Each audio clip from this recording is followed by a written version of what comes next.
The PlayStation Showcase has come and gone, leaving most of us with a feeling of emptiness, backed up by the examination of what could have been.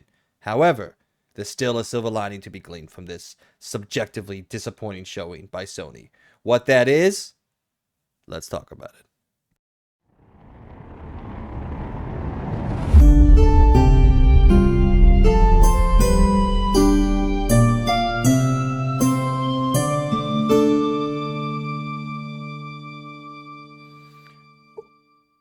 Good morning, evening, or afternoon. What's up, everybody, and welcome to the PXP Podcast, episode 52, for the final week of May 2023. So I'm trying to do my best Jim Ryan impression. What do you think?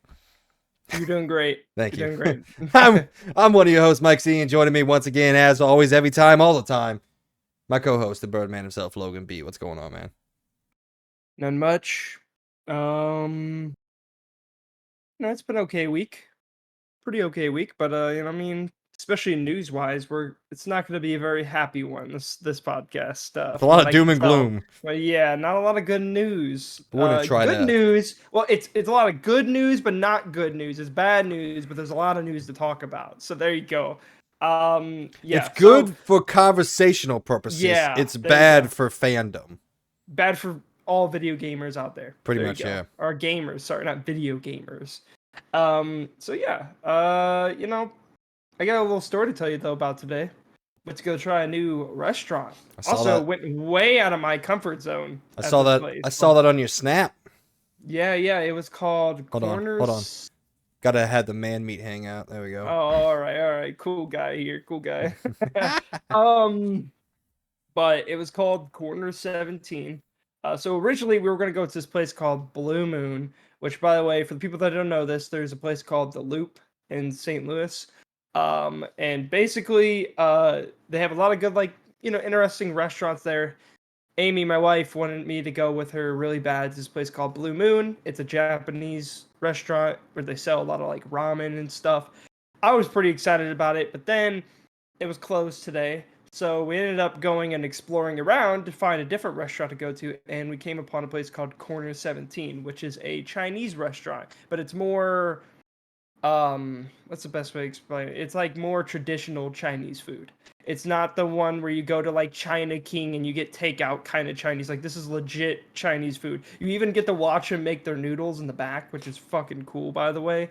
And it's my first time ever trying legit traditional Chinese food, and it was awesome. It was so good. I got this what was it? Xisheng noodles, which is a very spicy Szechuan, which is it was a very spicy noodle. And I got the more thinner noodles that they're doing. They have 3 different noodle choices. I wanted the more thinner ones, which still wasn't super soft. It still had a little bit of a chewiness to it. But it was spicy. And I also tried po for the first time, which is those little bun things filled with all the meat. Pho. Are you sure it's not po? I thought it was Wait, what do you? What?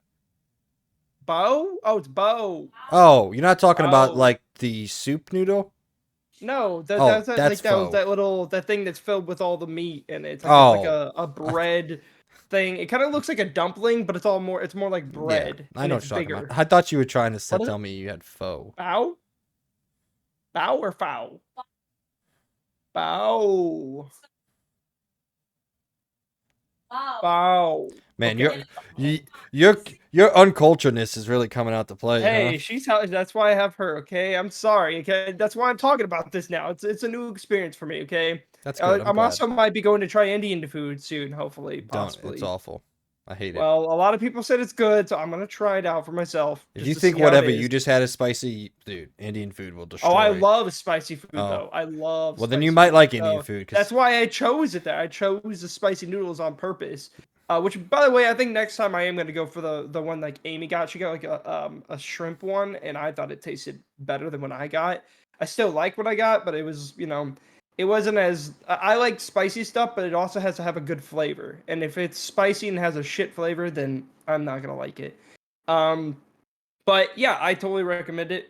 Very good. bao, which is those. Shut up! You said it. You said bao. God, I don't want to hear it. I don't want to hear it.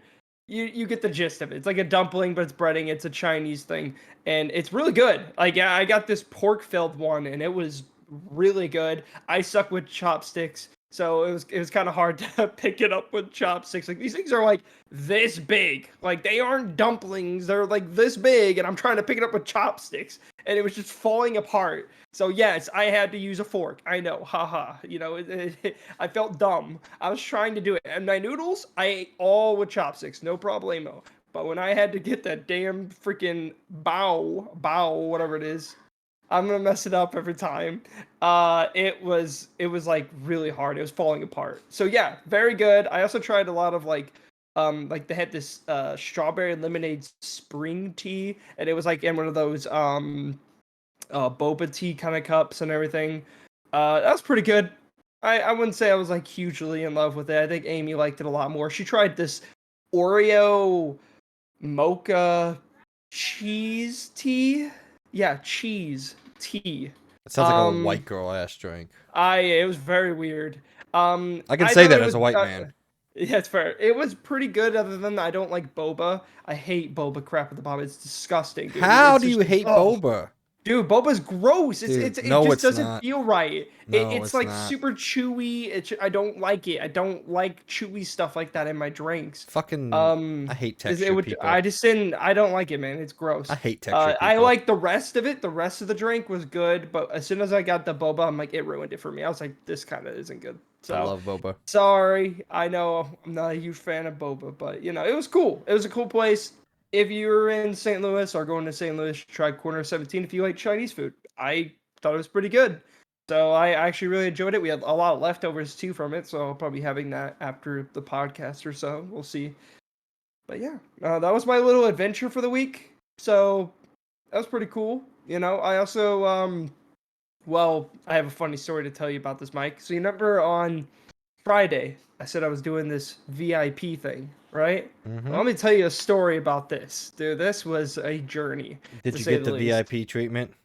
So Thursday, I got a text from what is known as Ballpark Village in St. Louis, and they told me, "Hey, you want a VIP party?" And I'm like, "Okay." You know, I'm very iffy on those kind of things. I don't trust things like that, so I kind of took it very lightly. So I'm like, "Oh, this seems kind of like a scam." So I'm gonna kind of like play along with it, but as soon as they start asking for like my info or they start asking for like credit card or anything like that, that's when I jump out. I'm like, I'm out. I'm done.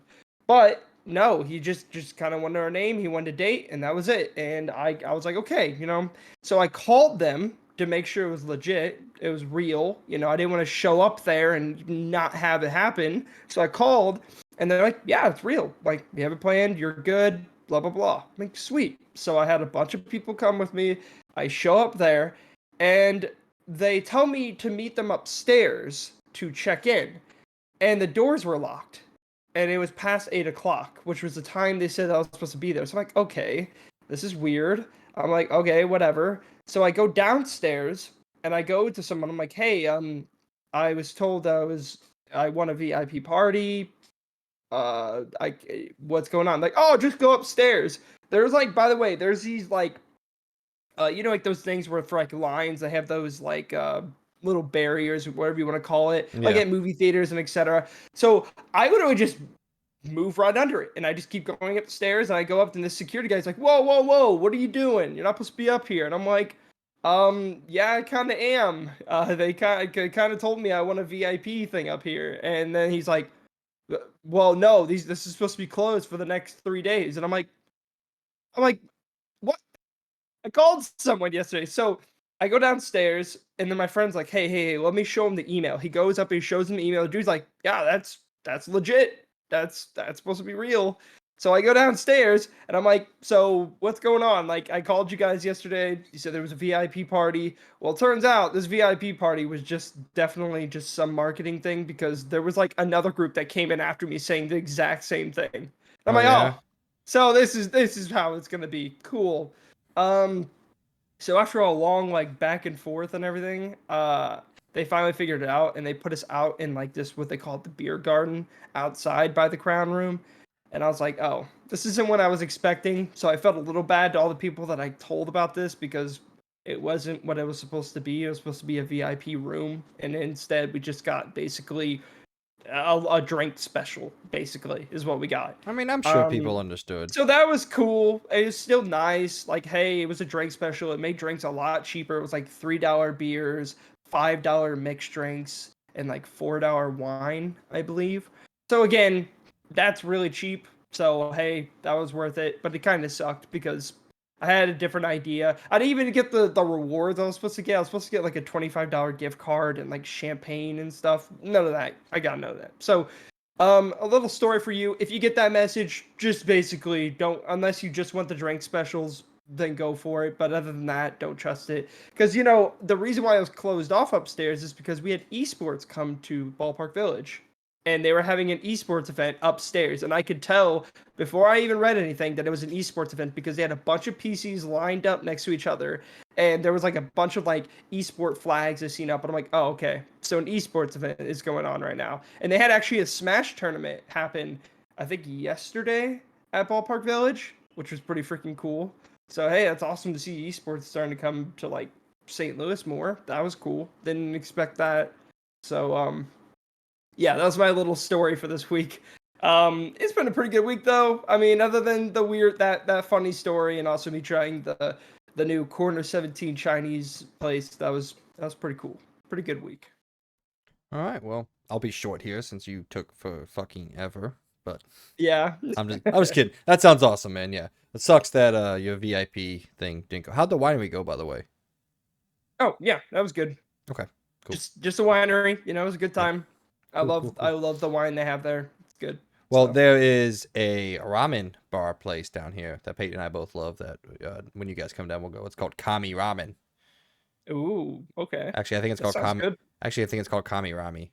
I don't know. It's called Kami something. Kami Rami. Kami Rami. That's actually kind of Kami a cool name. Rami. But yeah, nothing too crazy for me this week. Worked a lot, played a lot. I do have a couple surprises for you keyed up throughout this episode. Well, I guess only two. Mm-hmm. So the shirt was the first one. Got a new shirt ready for the cruise. Got the Joker, and then there's Batman surfing down here. There he is. Yep, Batman's peeking in. $15 shirt. Actually, I know this was $25 shirt, so it wasn't cheap. But I mean, it's not cheap for me. I buy like Walmart clothes, dude. I don't give a shit. Buy Walmart and Target clothes. That's all I wear. So, but this was a Kohl's special. They also had a Mandalorian one that I wanted. It was green that had obviously a bunch of Mandalorian stuff on it, but didn't have my size. And then they also had I think a Mario one, but they had literally all smalls. I was like, Jesus, no one bought anything. I should have worn my Star Wars shirt. Then we could have been, you know, semi-match in here. It's fine. I wanted to surprise you. Yeah. But yeah, I got a couple things queued up. I've bought a couple things this week. That's pretty exciting. So, but other than that, nothing much. Played a lot of games. Logan and I played some games together, so we'll talk about that in the rundown. But oh yeah, we had an experience last night. So, yeah, we'll be talking about that. That was hilarious. I want to jump right into it. We got a chock full episode for you this week. I don't want to run too long for people out there, but we'll run as long as we need to. So, all right, starting off with the question of the week, like we do every single week. Give me a second to explain this one because it's a long one. So, almost 3 years into the next gen of the PS5 and Xbox Series X and S, it's becoming ever more clear to me and a lot of people out there that the true innovation and advancement is behind the scenes of these machines, with the SSDs, memory bandwidth, and etc. being capable of rendering in and loading game worlds at an unprecedented speed, giving us quicker and more fluid experiences, more than simply a straight visual fidelity uptake. With that in mind, I simply ask you, Mr. Birdman, what makes a game next gen to you through a modern gaming landscape lens? There's a couple things I could definitely say. One, I definitely agree with the loading speeds actually kind of coming full circle, which I love because it's like if you go back and like I don't know, like N64 and all those days, it was like instant loading. You know, there was almost barely any loading screens. And then 360 generation came around and it was a lot more loading screens than usual. Probably even some PS2. I don't know Well, exactly how kind far of. back we're talking. It was pretty far back that like it was like instant loading basically. Like you barely had loading screens. I was just say Um, the onslaught of like CDs and disc is what started mhm, making loading a lot more slower because it would had to read the disc and then load everything onto a like system bandwidth and then mhm. debut it. So that's when loading screens like PS1, definitely PS2. I don't know if you remember PS2 loadings were fucking forever, Oh my dude. god, yeah, Yes. yeah. And then obviously PS3 and PS4 was like the worst of the worst. Hmm. Xbox One in there too. I'm just saying from PlayStation, Oh yeah, those just like the generations. last like 2 or 3 generations, I would Yeah, say it was pretty slow. So I think that is a huge leap, and I'm really happy that game loading has changed. And obviously, even still after all these years, it takes a little bit to get used to because I am still kind of used to those very slow loading screens. Like playing the new Zelda game kind of brings me back to the slow loading days. Like it's not like absurdly slow, but like now that I've been playing like next gen games, like or for example, like play like Ratchet and Clank, it's like instant. Like you press X and it's basically in the game, and it's like so you go back and you play like some Switch games, and it's like it takes a little bit longer to load. I'm like, oh man, this feels weird. Like it takes me a little bit to get used to. But I do really like, yeah, like, but I feel like that isn't really making a next gen game because that's just what SSDs do, yeah. and you can honestly go back and play a lot of old games, and now their loading speeds have like That's kind of gone like like basically halved or even a fourth of what they used to be because of just SSD. So I don't think that is truly, other than I do think like Insomniac does a really good job. I think they're probably the best right now when it comes to their loading, where literally you just press X and it gets you right into the game. I don't think many games right now do it as fast as them. So I will Horizon say loads pretty fucking quick. at least that fast, that feels like current gen. Like I SSDs can't fix every game. It really depends on the developer at that point. And I do think Insomniac, from what I played so far, I don't remember much about Horizon. I played a little bit of it. But I know they are really good at their thing. So that feels current gen, is what Yeah, I'm gonna call it I now. think I think Our Horizon takes next like gen, 4 seconds to load something yeah, dumb, and to load that world with that level of detail in 4 seconds. yeah. That's I don't know That's what more people want. How much faster do you want? Yeah, but I think that's one part of it. I wouldn't really say that though that is the big thing. I feel like what makes a next gen game nowadays is honestly probably, well, if it depends, I don't know, that's a hard question right there. I feel like it's how much, I don't know, meat there is to the game. Like if like you can get these super crazy open world games nowadays, and I feel like what like for example that Matrix Unreal Engine 5 demo was a good example of what I consider what is going to be the next gen of open world games. Because the way they're able to stream in all those items, stream in all these civilians and all these cars with so much physics going on, which I know physics isn't anything new, and honestly, it's kind of weird how much we've kind of gone away from physics, in my opinion, because we literally came out with like what the 360 generation, and there was a big push during that time for physics and stuff. For example, we had Half-Life and all that coming out. We had a lot of games doing a lot of physics-based things. It's mainly Valve, and occasionally like you had Redfall Gorilla, or not Redfall Gorilla. Oh my God, Red Faction Gorilla.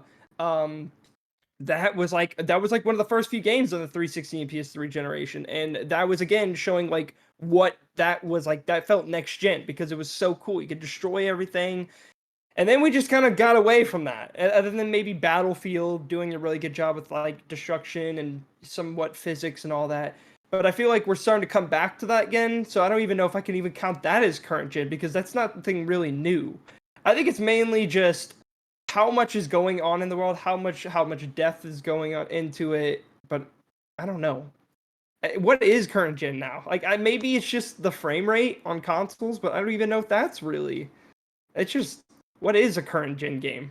Okay, so we you're kind of hitting at what I wanted to talk about, and this is kind of linked pretty much to, you know, a game that was shown off at the end of the PlayStation showcase, and there's a lot of people out there talking what I feel like to be unjustful shit on it. Oh, because on the last game? yeah, people are Really? people are ripping it, dude. Oh my. What? Okay, so let me go into that real quick. I first thing want to say to people out there that maybe thought I was ripping on it. At the end, I wasn't ripping on it. I explained that it was the 1080p By the way, that was I making it. I By the went way, I back and watched watched it it in right. I did 4K. too. Yeah, I beautiful. showed Amy. I showed it Amy. Yeah, I put it on my TV. I put it in 4K. Made sure it was complete. And dude, it looked so good on there. I was like, okay, now it looks really good. It's because I had to watch it when they re-uploaded it, just the gameplay, and I think that was the best way to watch it. Obviously, watching on the stream at 1080p with all the freaking compression going on because it's being live streamed, it obviously didn't look that good, but that's because of the compression. It made the game look worse than it actually is. And getting it on a 4K TV, hit that bad boy at full max, it looks way better. I think it looks really good. And I especially noticed a lot more things actually rewatching it that I'm like, damn, I can't wait. Dude, But I just want to say that there's real a quick, so people didn't think I was ripping on it. I'm very pumped for Spider-Man, clearly, there's a but I just want to scene say it looks good. there's a scene towards the end of the trailer, which is just a gameplay demo, when Mhm. Miles swings and like you can see the reflection of him in the water. Like it's Yeah, clear yeah. ray tracing is cranked up, and I'm gonna be very interested because Insomniac, I don't really think I'm out of pocket saying this, maybe one of the best technical developers we have right now. Like what they Yeah. were able to do with ray tracing and getting their games to run at, they have a perfect way of balancing it. Like it's not the Star Wars Jedi Fallen Order where they just crank ray tracing on and say, "Well, fuck it, whatever happens, happens. You'll deal with it." If the Yeah, they frame were like, if the frame rate tanks, the frame rate tanks. The Simon goes, "No, we're gonna turn ray tracing on to give you that experience, but we're gonna make sure it's smooth and make sure it's an enjoyable experience. We're not gonna just crank it up to Cyberpunk RT overdrive and just say yeah. whatever, deal with it." So I'm confident in saying Insomnia. I'm very excited to see how good they can get it to be, because the fact that you could do ray tracing at even plus 40 on some of the old Spider-Man games, Spider-Man 1 and Miles Morales, I think that's incredibly impressive. Again, what they were able to accomplish with Ratchet and Clank, Well, getting that that to was run at with ray tracing enabled, 60 frames a second. Granted, that's a much more you. pared You could down do you game. could no, you could do that on Spider-Man as well. They have a That's true. 60 That's FPS in true. ray tracing mode. They Yeah. had it after you played it. I played it in that mode, Yeah, and I that's gotta right. say that is amazing. I think they were literally the first ones of what we're gonna consider, well, now current gen. But when it was like when it first came out, I think they are the first ones to actually successfully be able to hit like 60 with ray tracing on. And I'm still blown away by that because I think it looks fantastic. I think it's hitting like 1440p with ray tracing, and obviously the ray tracing is more dedicated towards reflections, which, by the way, is all you're gonna really need for Spider-Man, because literally there's so many buildings and all that going on. That's where I think ray tracing needs to be. I think that's like the only game with reflections that I like. Most other games when they add reflection stuff, it's like, it's okay. But I think they do a really good job, and honestly, I'm impressed with that. They were the first ones to do it. I can't wait to see what they do with this one, especially playing Ratchet and Clank with the ray tracing on and 60 FPS. It looks amazing. And I think they did the same thing for, again, both the Spider-Man games, Remaster and Miles Morales. So I can't wait to see what they do with this game. I wonder what they're going to add to it. I don't even care if it's just reflection ray tracing. That's fine. I just want them to. I obviously think they have increased texture quality. They've increased their environmental detail. It seems like lighting has a huge upgrade in the game, especially when he goes to that downstairs basement area. I think it Oh, looks dude. fan freaking tastic. I think the water looks a lot better. Seems like they have a lot more water physics going on. I hope it's not just a cinematic thing. I kind of hope you can go underwater. I know that sounds really dumb for Spider-Man going underwater, but why not? I mean, if you can do it, then that'd be kind of cool. There might be some cool things you could do underwater. All right, we'll But get yeah, in. I'm We'll curious. we'll Sorry. get into Yeah. Spider-Man. We'll get into Sorry, I'm Spider-Man in a getting. little bit. Yeah, Okay. we got a Yeah, lot yeah, to yeah. say about it. But so pretty much what I wanted to get at is, with still going back to the question, I Yeah. think people are very still stuck on PS1, PS2, PS3 types of leaps with visual fidelity, and that's just not possible anymore. We've gone so far forward in what a game can look like.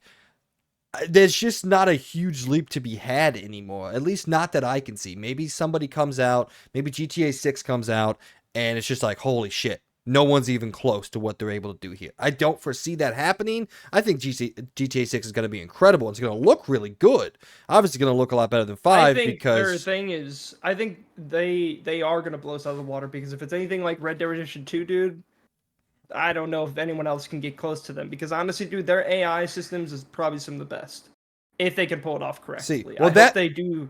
That's what I'm hoping for. That's what I think the next gen or current gen is. I've been trying to get to it. Yeah. Is the systems behind the games, the AI, the interactions, the NPCs, the density of the world. Like, if rumors are to be true, GTA 6, you're going to be able to walk in to 70 to 80% of the buildings, and they're going to be fully furnished and fully built out. That's what I want so And bad. I want honestly, that to come back. I'm gonna be so honest. much.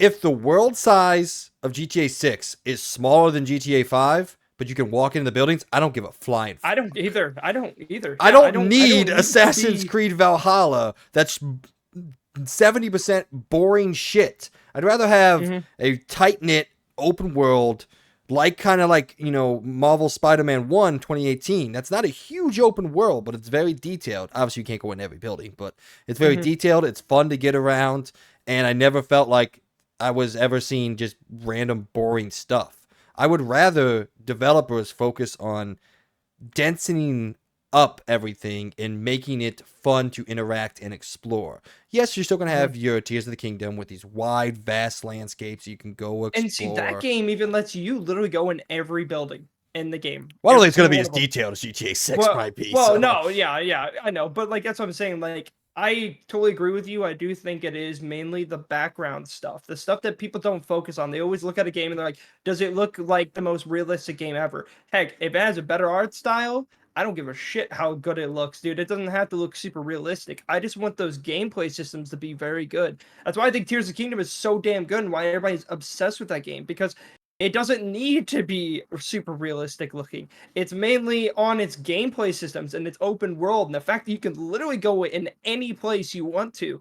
That's stuff I want to see in these current gen games. I want to see GTA 6 let you go in every building. I want to have the same Red Dead Redemption thing where we can interact with all the NPCs. You know, all that shit was so cool. That's why Red Dead Redemption 2 to me is my favorite game of all time, because it literally is so advanced, and that's a last gen game.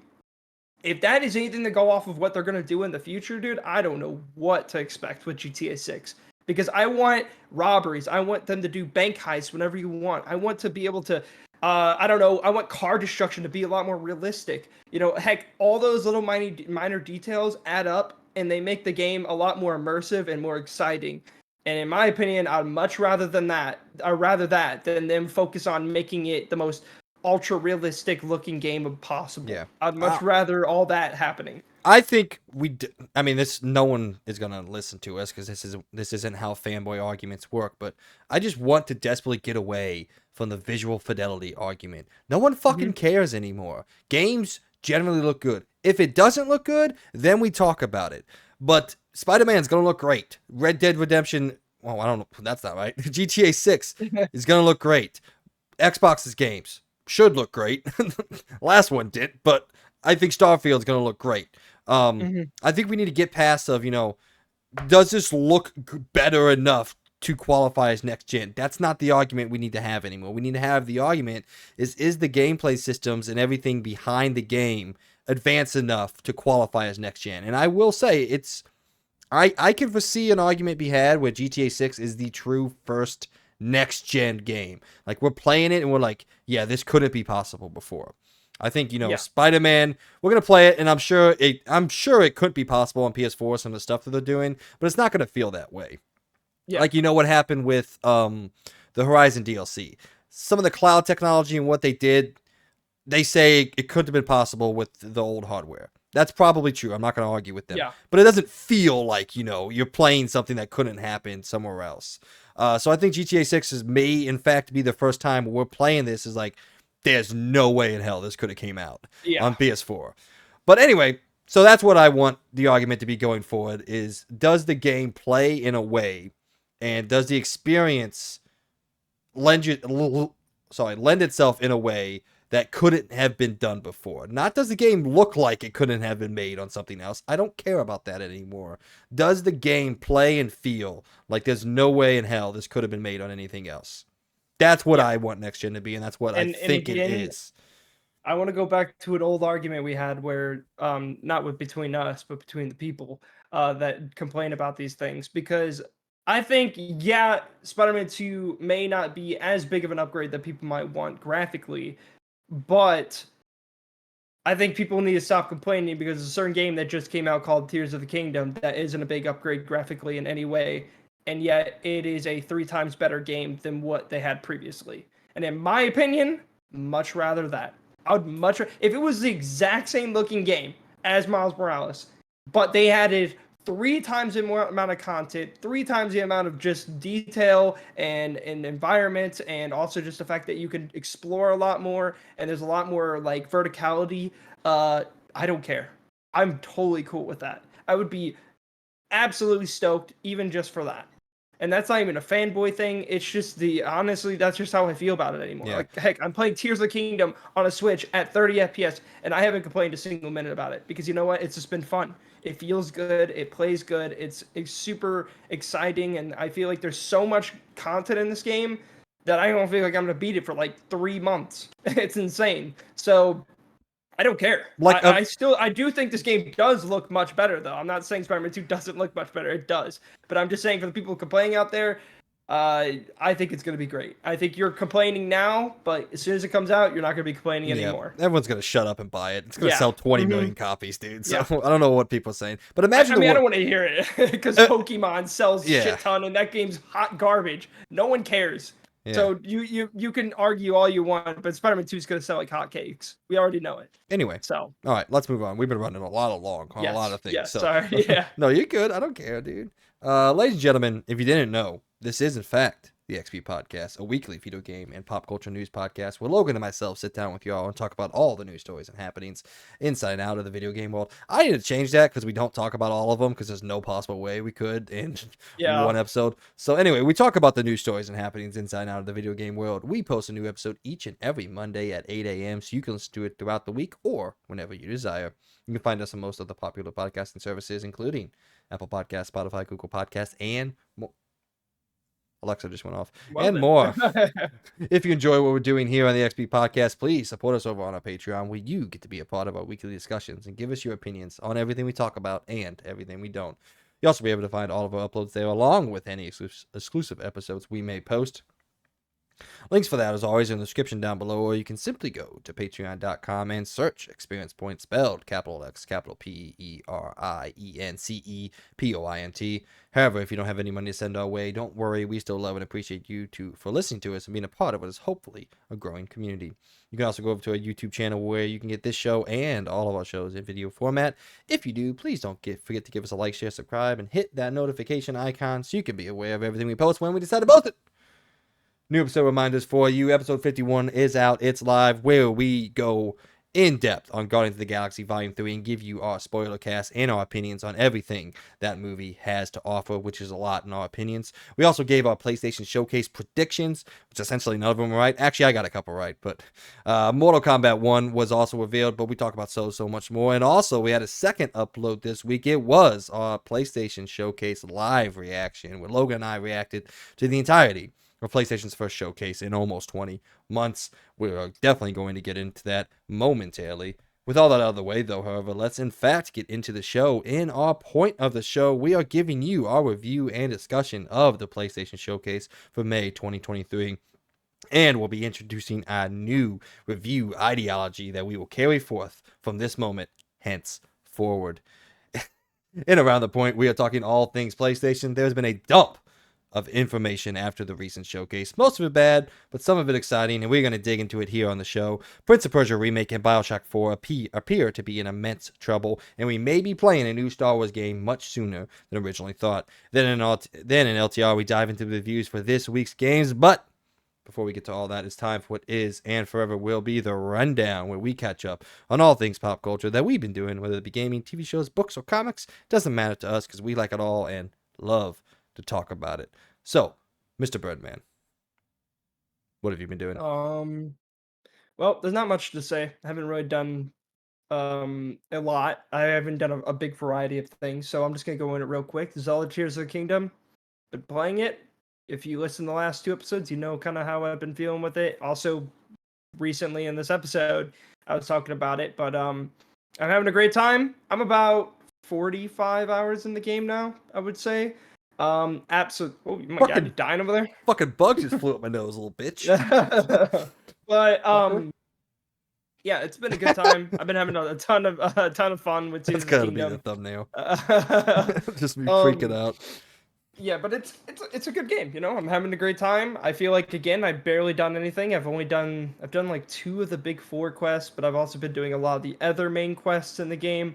There's a lot of different main quests in this game. And again, I've only explored probably a third of the map, and I've been playing for about 45 hours. So yeah, and I feel like I've only really explored maybe a fourth of the bottom area. So I really have a lot to do. Um, but I've been absolutely loving it. I think it's really, really fun. I haven't really had many problems with it. Um, yeah, just a great time. Seems like every time I play it, I'm finding something new or discovering something new or anything, honestly. I've been doing a lot of side quests doing this game compared to the Breath of the Wild game. I barely did any side quests, but this game, I've been doing a lot of them, and it's been really fun. I've been really enjoying them. Some of them are a little dumb, but you know, it is what it is, but most of them have been a really good time, and I've been really enjoying learning more things from other videos too, of like people creating specific things, and I've been kind of taking some of those ideas and putting it in my own. And I every day I go on YouTube, I discover something new, and I'm like, damn, I'm gonna try that the next time I play, and I love that. I love that this every time I go online, I discover a new way to build something or a new idea that they thought of, and I'm like, damn, why did I think of that? So I'm like, I'll try it out, and that's cool. I love that. So yeah, really fun. Absolutely loving it. I think when I do beat this game, it's gonna be too far away from the time it released. So I think I'm honestly just gonna do a small little review. It's gonna be like probably 30 minutes. Don't want to go any longer than that. I just want to make it short and kind of tell you guys what I think about it, you know, as a full blown thing. Um, but I will say so far, obviously I love it, and I also want to totally obviously recommend it. If you, I know it's $70, which is very weird because it's the only $70 or $70 Switch game out right now, but I think it's worth it. Like, I mean, it's worth it. I understand if you don't want to buy it, but obviously you just expect to wait 2 years for it to go down in price because that's Nintendo. So if you honestly want to play it, you might as well get it now, because unless you want to wait 2 years, then that's up to you. So, but yeah, other than that, the other thing I did this week is something me and Mike could talk about. So I don't know if you want to go through all your stuff real quick, and then we could talk about the Mafra 2 story. So I'm playing. I'm playing. I'm playing Beat Saber. Finally. Fucking finally.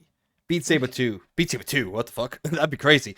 Saber 2. Beat Saber 2 came out on PSVR 2. It was a part of the PlayStation Showcase, coming out at the exact time of the PlayStation Showcase. I downloaded that night, and I've been playing it for a couple days. It's Beat Saber. It's awesome. It's probably my favorite VR experience I've ever had. There's been a lot of cool things, but I think just the simplicity of Beat Saber is the best way to introduce people into VR. I don't think there's another game that better introduces people into what VR can be and like the sort of just overall immersion you can have in a video game than Beat Saber. And it's awesome. It's fun. I still retained quite a bit of skill, actually. I was talking to Logan last night, actually. And I was surprised I was still kind of good at the game. And I haven't played it in years now since Yeah, I pretty much gave up once I moved to Memphis because I didn't feel like setting up PSVR 1 again because but now you don't. it's a, You it's a, just it's explored. it's a convoluted ass setup, let me tell you. But yes, PSVR 2. I think it looks beautiful. The OLED screen, the colors are popping. Oh, I bet. Yeah. The 3D audio and the earbuds and the headset. I actually wore with both. The headset's way better, obviously, but it's just great. It's Beat Saber. It's back. It's here. I bought a couple of the music packs. Peyton and I have been playing it. It's awesome. I played 2 hours, I think. No, that's probably an overestimation. I played like an hour and a half of Star Wars Jedi Survivor this week. Just wasn't really feeling trying to get into it. I'm still gonna platinum it, but Modern Warfare 2 has taken up my time. I don't know why. I usually aren't like this, but I just kind of want to play it. I don't have a lot of else to play. I'm waiting for Final Fantasy 16. I don't feel like jumping into Zelda because I don't have enough time to play it and beat it, and I don't want to get distracted with it. So I want to wait till I have a month plus of something that I don't feel like is going to distract me before I jump into Tears of the Kingdom, because I want to be as absorbed in that game and not have anything else distract me from it. So just kind of playing Modern Warfare, leveling everything up, doing some camo stuff, having fun with the boys, but it's time for the first surprise, Logan. Are you ready? Mm-hmm. Oh, hell yeah. I got it. Hell yeah, Finally. dude. I knew it because Call of Duty. Dude, Yep. you're gonna. Oh, have you tried it yet? I've had it for 3 days, yeah. Oh, so you've been using it in Call of Duty, haven't you? Yep. There she Yeah, dude. Isn't is. it nice? Oh, There she is. dude. You have that. Do you? Okay, I'm about to say. I hope you have those all the way cranked down. That's the Oh, way to yeah. do it, man. Super easy. Just boom. My only problem with that controller is the fact it only has 2 back triggers, and I think that is the dumbest design. They should I have don't put 4. I They don't should have mind put it. 4 because I'm telling you, dude, if you had 4, you could literally take out X, circle, triangle, and square, and you could literally just use those back triggers for that. And trust me, makes life so much easier. I think that is their biggest flaw with that controller. Everything else looks great.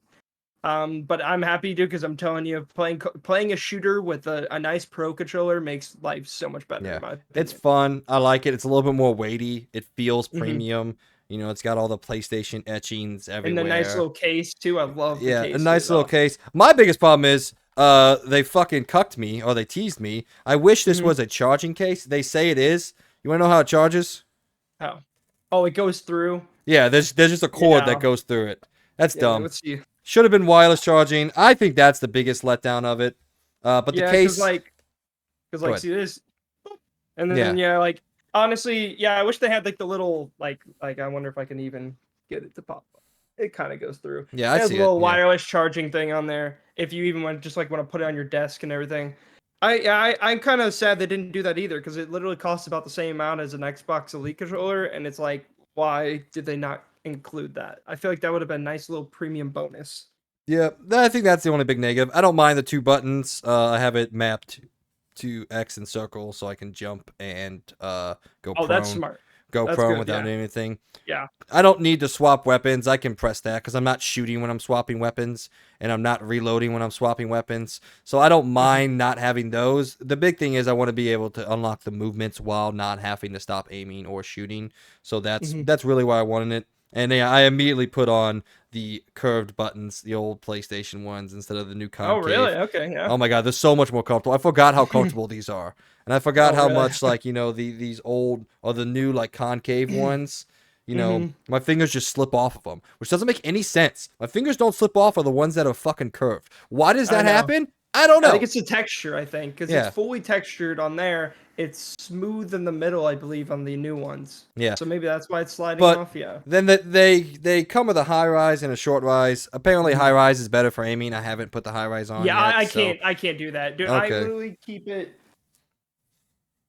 I think I keep it like simple. I think I just keep it on the normal. Yeah, just the normal analog sticks. Um. Yeah, I wouldn't even honestly change those Yeah. at all. And I then don't think they're that worth it. the only other useless thing that comes with it is a little lock thing where you can lock the charger in so it doesn't rip out of your controller. So instead it rips out of your console and breaks the port on the console, which Yeah, yeah, that's worth it, right? yeah, that's dumb as fuck, but I just wanted it for the controller. I've been wanting to have it for a while, and guess how much money I spent on it?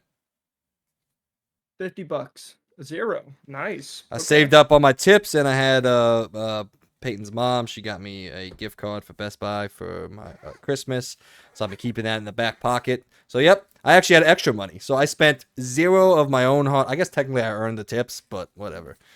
Yeah.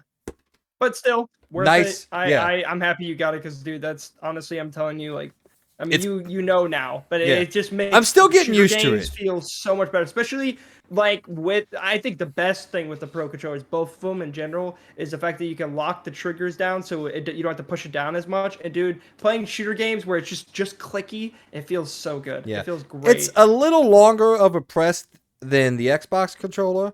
Yeah. When you set it all the way to down, it takes out probably about 75 to 80% of the travel distance. It's still a press, but yeah, man, I can use that finger. Yeah, Oh, yeah, that like, looked if bad. you turn a corner, That looked bad. it feels like a mouse click, and that's what I love Yeah. about it. It just feels But good in the hand. the So it's a beautiful, super hard shell case. I'm never worried about this thing. I keep it in the case at all times. oh, me too. No, I trust me. Unless I'm charging it, because I'm not Ever fucking. since this incident with my other Elite controller, where it freaking fell like literally like an inch, I've kept it in the case constantly. I never take it out unless I'm playing games with the guys. That's it. I think By the way, if you have an Elite controller, don't drop it. Like not even like an inch. Do it'll not break drop it immediately. even an inch because it literally breaks the wireless part of this, where you can connect to your Xbox and etc. It breaks it. Like it works. This controller works, but I have to basically have it plugged in, and it's annoying. And this is a really dumb thing, but it actually is the selling point that pushed it over the edge for me. So the function buttons at the bottom. So like whenever Logan and I are playing or whatever I'm talking, sometimes they're too loud or the game's too quiet. You hold the function button, and press over and up, and it changes all that immediately. Why don't can you connect those as like buttons down there? Those are not programmable. No, they are used to. They are used to. That would have been smart. Well, in my opinion. they are used to change profiles on the fly, do other stuff. Yeah. What's really cool is software on the PlayStation. I can map any button to any single thing.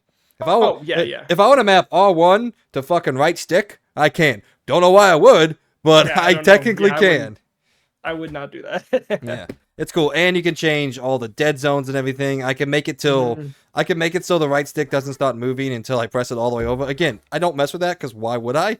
But it's awesome. I love it. The fact that I didn't spend really any of my own money on it is another good thing. So that's cool. I said I'm still getting used to it. So if we're playing, tonight or tomorrow night, whenever, and you see me randomly do something, it's because I accidentally hit the button. I'm still getting used to pressing everything that I need to at the same time. So other than that, I've been watching a TV show just, as I'm going to bed. It's SWAT, if you guys care. It's a serial cop show. I love those. I'm a sucker for them. It's really good. So, but that's it. I don't want to spend too much more time on it. I just wanted to show you that. I got another surprise. You'll see it shortly. It's going to be funny. Okay. It's going to be funny for anyone that watched the PlayStation reaction. All right. Okay. Speaking of PlayStation reaction, let's go ahead and hop on into it. Ladies and gentlemen, welcome to... Do you not want to talk about Mafia 2 and our dumb story? Oh, shit. Yeah, go ahead. Let's talk about that real quick. I got stuck on the controller. Sorry. It's cool. It's a very quick story. We're going to get right to this real quick. So we play Mafia 2. You know how it is. Hold on. Go on. Can I... Fuck you, dude. If you're listening, fuck you. Sorry, we won't say his name because we're not going to be like him that says he has 1,000 followers is going to dox us. But yeah, so speaking of that, still hysterical to me, dude. It's like, so I don't care. I'll tell you where I live. Come find me. And SBMM really kicked hard, like really kicked us in the ass because like maybe it was my fault because I was doing really good last night, like really good. And we got to this match where it was, I believe we were playing Control.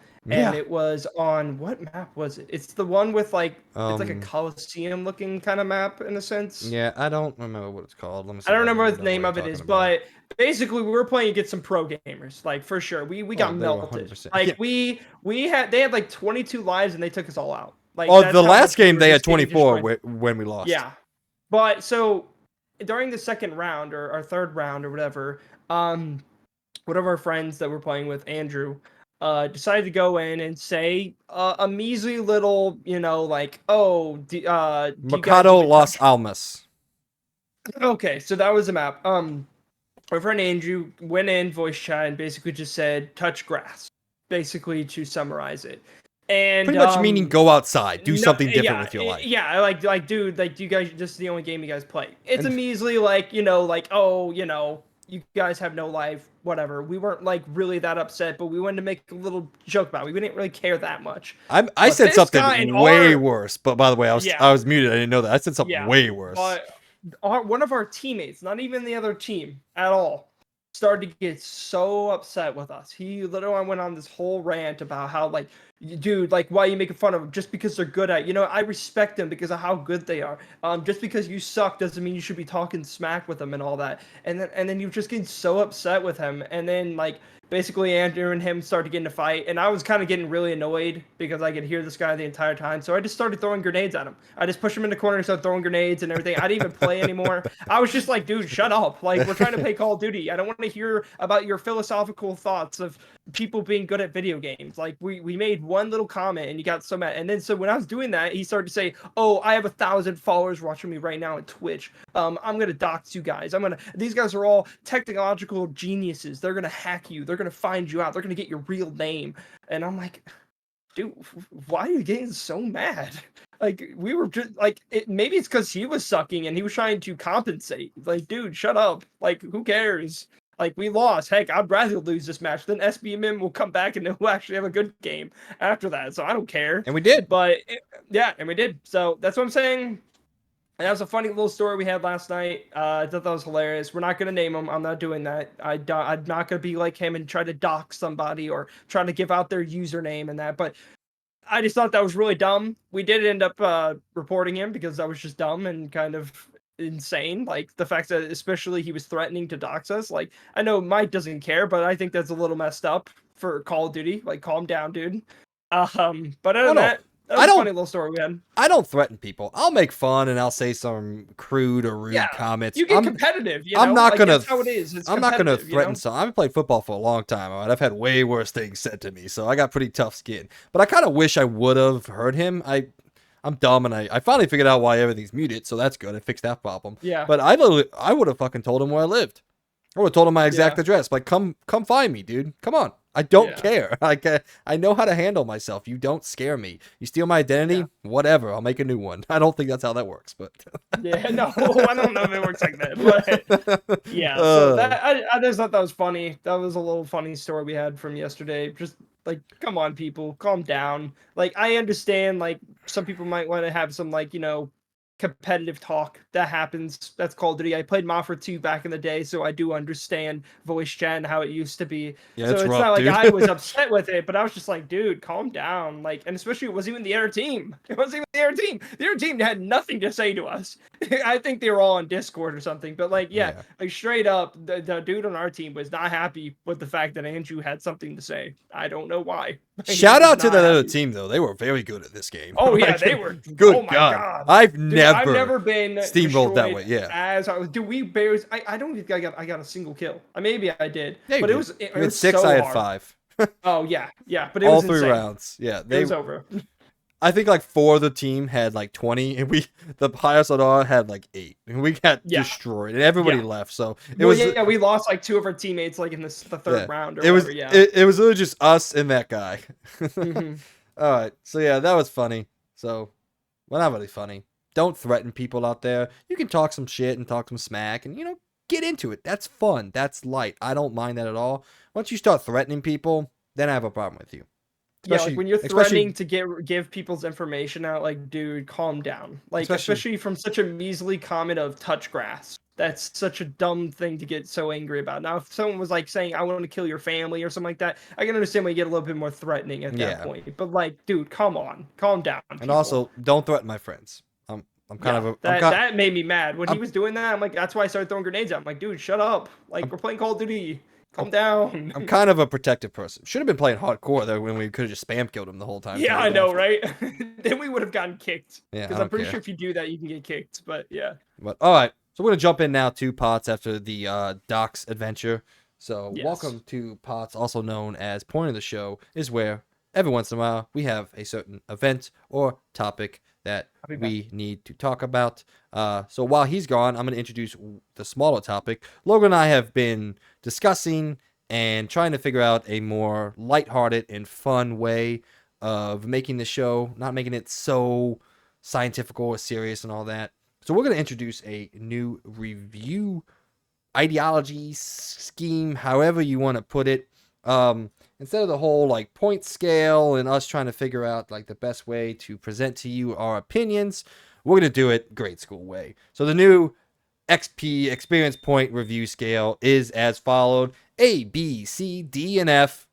And those special games get an S. And that's universal throughout all the content that we make. So any movie that we review, any showcase that we're about to review, any game we review, and anything else. You know, if Logan ever reads a book, we'll put a score on it. Never going to happen, by the way. But yeah, so Yeah. pretty simple. I don't think I need to explain that, which is a lot better than an old review score where I had to explain all the different ins and outs that we were trying to do. We feel like this is going to be a much more clean cut, easy way. I think it's pretty universal. People understand what a B is. People understand what an F is. So there it is. That's what we're going to do going forward. Makes it easier on us. Makes it easier for you. And I just think it makes it more enjoyable for us to do this. So with all that being said, welcome to the PlayStation Showcase review and discussion. We're going to go through each and, well, no, that's the old way of doing it. We're not going to go through each and every game. We do have a list of the good, the bad, the meh, and then I threw some things in that I thought shouldn't have been at a PlayStation Showcase or shouldn't have been here. We're going to give you those after we give you our overall opinion on what we thought and our short discussion of what it is. Of what we thought. And then we're going to go through and give you all the goods and the bads that we thought it is. So with the new review scale ideology at the experience point, Mr. Birdman. Wait, can I do one thing real quick? I guess so. Okay. So I want to bring up something real quick. I talked to you about this yesterday. It's nothing big, but I just want to kind of cut down this false narrative that's going around the internet right now. Just so people know, and also for the common folk out there that maybe don't follow this as deeply as we do. I want to let you know that everything at these showcases doesn't mean they are truly 100% exclusive to that device. So I want to name off a quick list of all the games that they did showcase at this that are not PlayStation exclusive. Some of them are pretty common knowledge. Some of them even surprised me. So I just want to throw them out there real quick, just to let people know, because there's a lot of people out there like, oh man, PlayStation won this shit because like all these games are exclusive. And I'm like, no, they're not. Some of them did surprise me though. I really did think they were going to be exclusive. So first of all, can I say something before you go through the list? Who thinks that everything shown off at a showcase is exclusive? Common people. There are common people that do not know that. Like Mike, we are different. We are not like everyone else. There are common people out there that do not. Amy would probably watch that showcase and she'd probably think every game was exclusive to it. Oh, wow. I'm just saying, it's just the truth. It's the truth. Poor it's just, Amy. My head is itching like crazy. What the hell is going on? So I wanted to name off the games real quick for the people real quick. It's nothing about. I'm not trying to be a fanboy with this. I'm just trying to explain. You are, but it's okay. Not really. I don't care. If Xbox has things on PlayStation, I don't give a crap. I'm just I have a PC now. Literally earlier, I was playing all my games. I was actually hooked up my PC and started playing games on my TV. I don't care. I barely even play my Xbox anymore. Rip. Okay, go on. Let's go back. Let's go to this quick little list real quick. So, Immortals of Avium. That's pretty common knowledge. That's not an exclusive. Ghost Runner 2. Not a PlayStation exclusive. This one surprised me. Marathon. Really thought that was gonna be, but I also kind of that one. I didn't really think it was. Yeah, because I was kind of surprised because I thought Destiny. I know they said Destiny was gonna be, but I didn't know their future games were gonna be that way. When they announced, they said all Bungie games will be multi-platform. I didn't know whether that means PlayStation and PC or Xbox. We'll see going forward. PlayStation and PC, technically counts as multi-platform. So, all right, go on. Yeah. So Marathon, Metal Gear Solid, I always forget this. Delta. That is also not a PlayStation exclusive. Dragon's Dogma 2, not exclusive. Alan Wake 2, not exclusive. Plucky Squire, not exclusive. Teardown. Again, I don't think that one was a really big surprise, but I'm just letting people know. Obviously, Assassin's Creed Mirage. And clearly now, come on.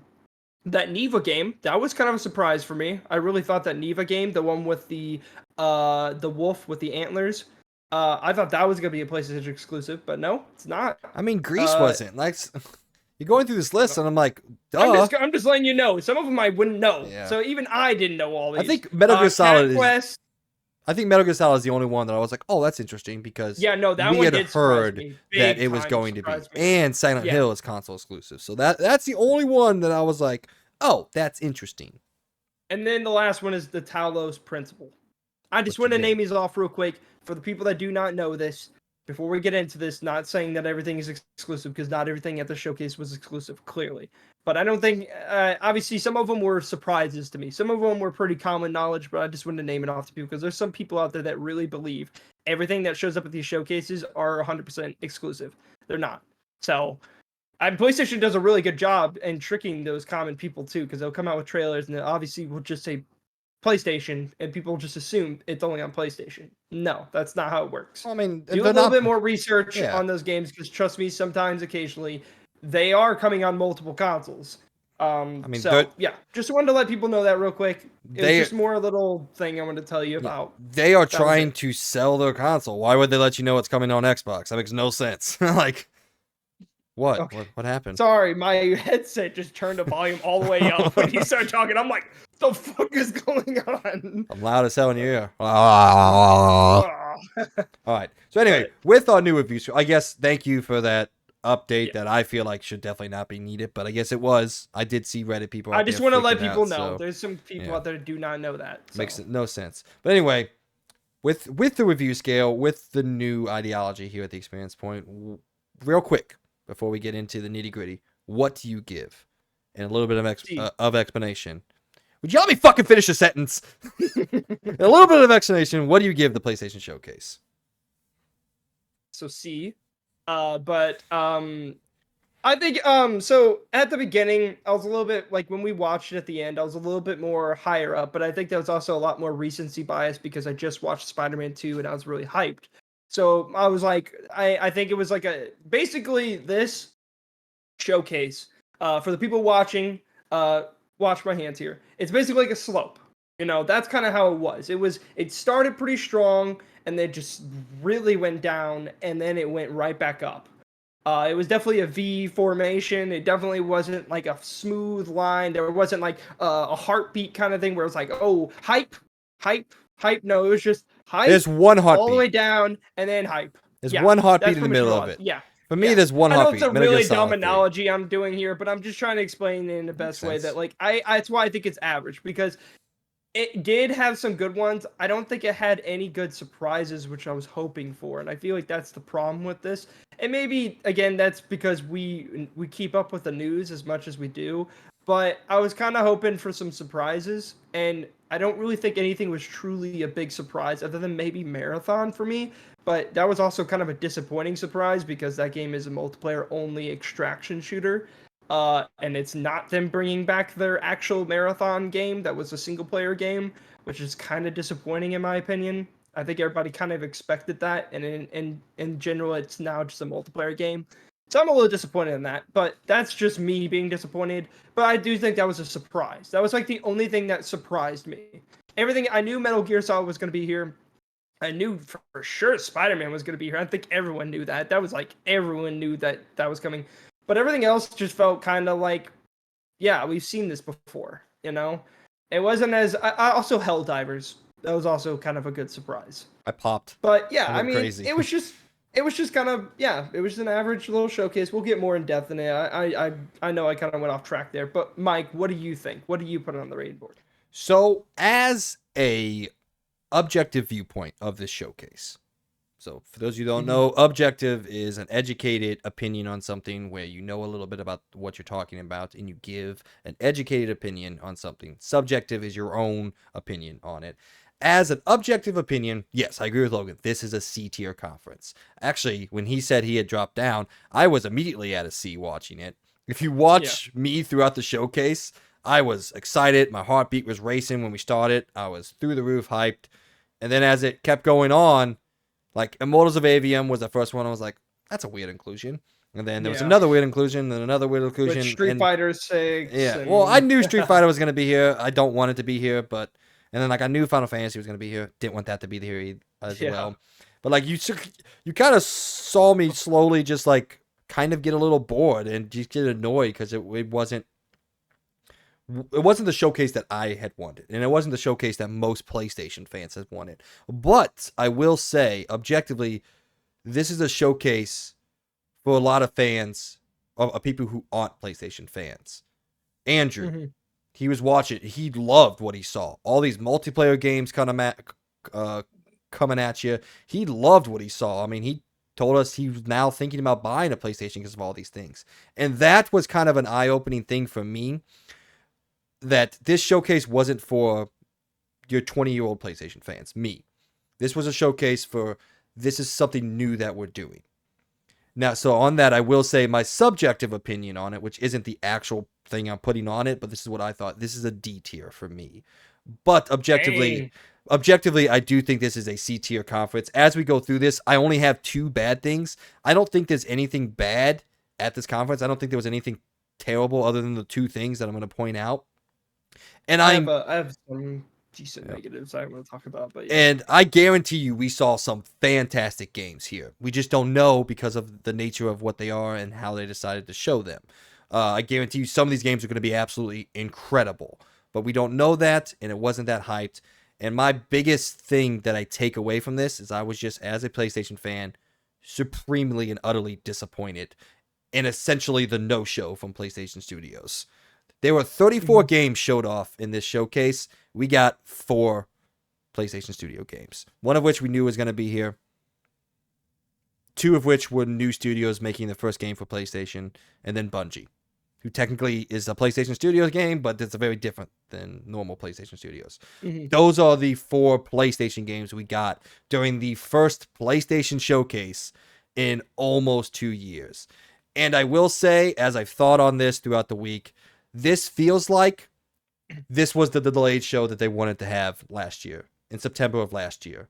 It feels like this show got delayed for some reason or another. There's a lot of conspiracy theorists out there saying PlayStation didn't want to have a showcase, while they were kind of in court and all that, fighting the APK deal with Microsoft and all that. Now that we've seen it, that makes no sense because all these games, there's like barely anything exclusive, so that makes 0 sense as an argument. So I thought that was very conspiratorial, people out there, now that we know what the showcase is. But this feels like it was the delayed one, because there's no way PlayStation, we know them, they go 20 months without talking, and then this is what they show us, 4 PlayStation games. That's not them. That's not what they do. This feels like the showcase should have happened last year, and I'm going to get a little conspiratorial here, but it also aligns with my predictions I made at the beginning of the year. I think we're getting another one. I think we're going to get one later in the year, September, October, maybe, and that'll be the big PlayStation showcase one. That'll be the blowout, because there's too many studios that have been working for so long on something to not be here, to not say something at this point in time. Or this is just a calm year for them. It could be. Or wouldn't be a surprise. I mean, they've been a pretty big blowout for the last 3 years, which is insane. Release. And I feel like now they're kind of like playing Uno. They got rid of a lot of their cards, and now they're on Uno. They have that one card left, and that's Brutus Spider-Man. And so they're kind of like, damn, we really need to probably get more. I maybe that's a bad analogy because you're supposed to get rid of all your cards, but it's more like I think they need to get more cards. Someone needs to throw a +4 on them, and it could very well be some more. It could very well be that these studios just aren't ready yet. And like you and I have always talked about, we're very developer friendly here. If you're not ready, good on Sony for not forcing them to show I'd rather them do that to be a Microsoft and show Halo Infinite. So I'd rather them do that, because honestly, I don't want to rush these developers. I know a lot of people are hungry for more games, but if you really think about it, in the last few years, PlayStation has released a lot of games. A lot more than Xbox, I'll tell you that for sure. There's a lot of people that always talks about how PlayStation hasn't done anything this generation. I don't know what the fuck you're talking about, but they've done a lot of like single-player games, which may not be for everyone, but they have released a lot of games. And so some of them may not be for everyone, but they still have released a lot of games, and they haven't been like AA games, they've been AAA games. A lot of them have been. So, but what gives me hope, really see that. I was on. My bad. I didn't mean to interrupt you. My bad. Go ahead. No, you're good. Go on. I said, what that silver lining I was talking about in the intro, that silver lining is we didn't hear from the single player studios. So that means the single player studios still have things in the works, which is a dumb statement. Of course they do. They're working. But like, we didn't get any like, one of the, like, Santa Monica isn't making a live service game, which to me is a huge win.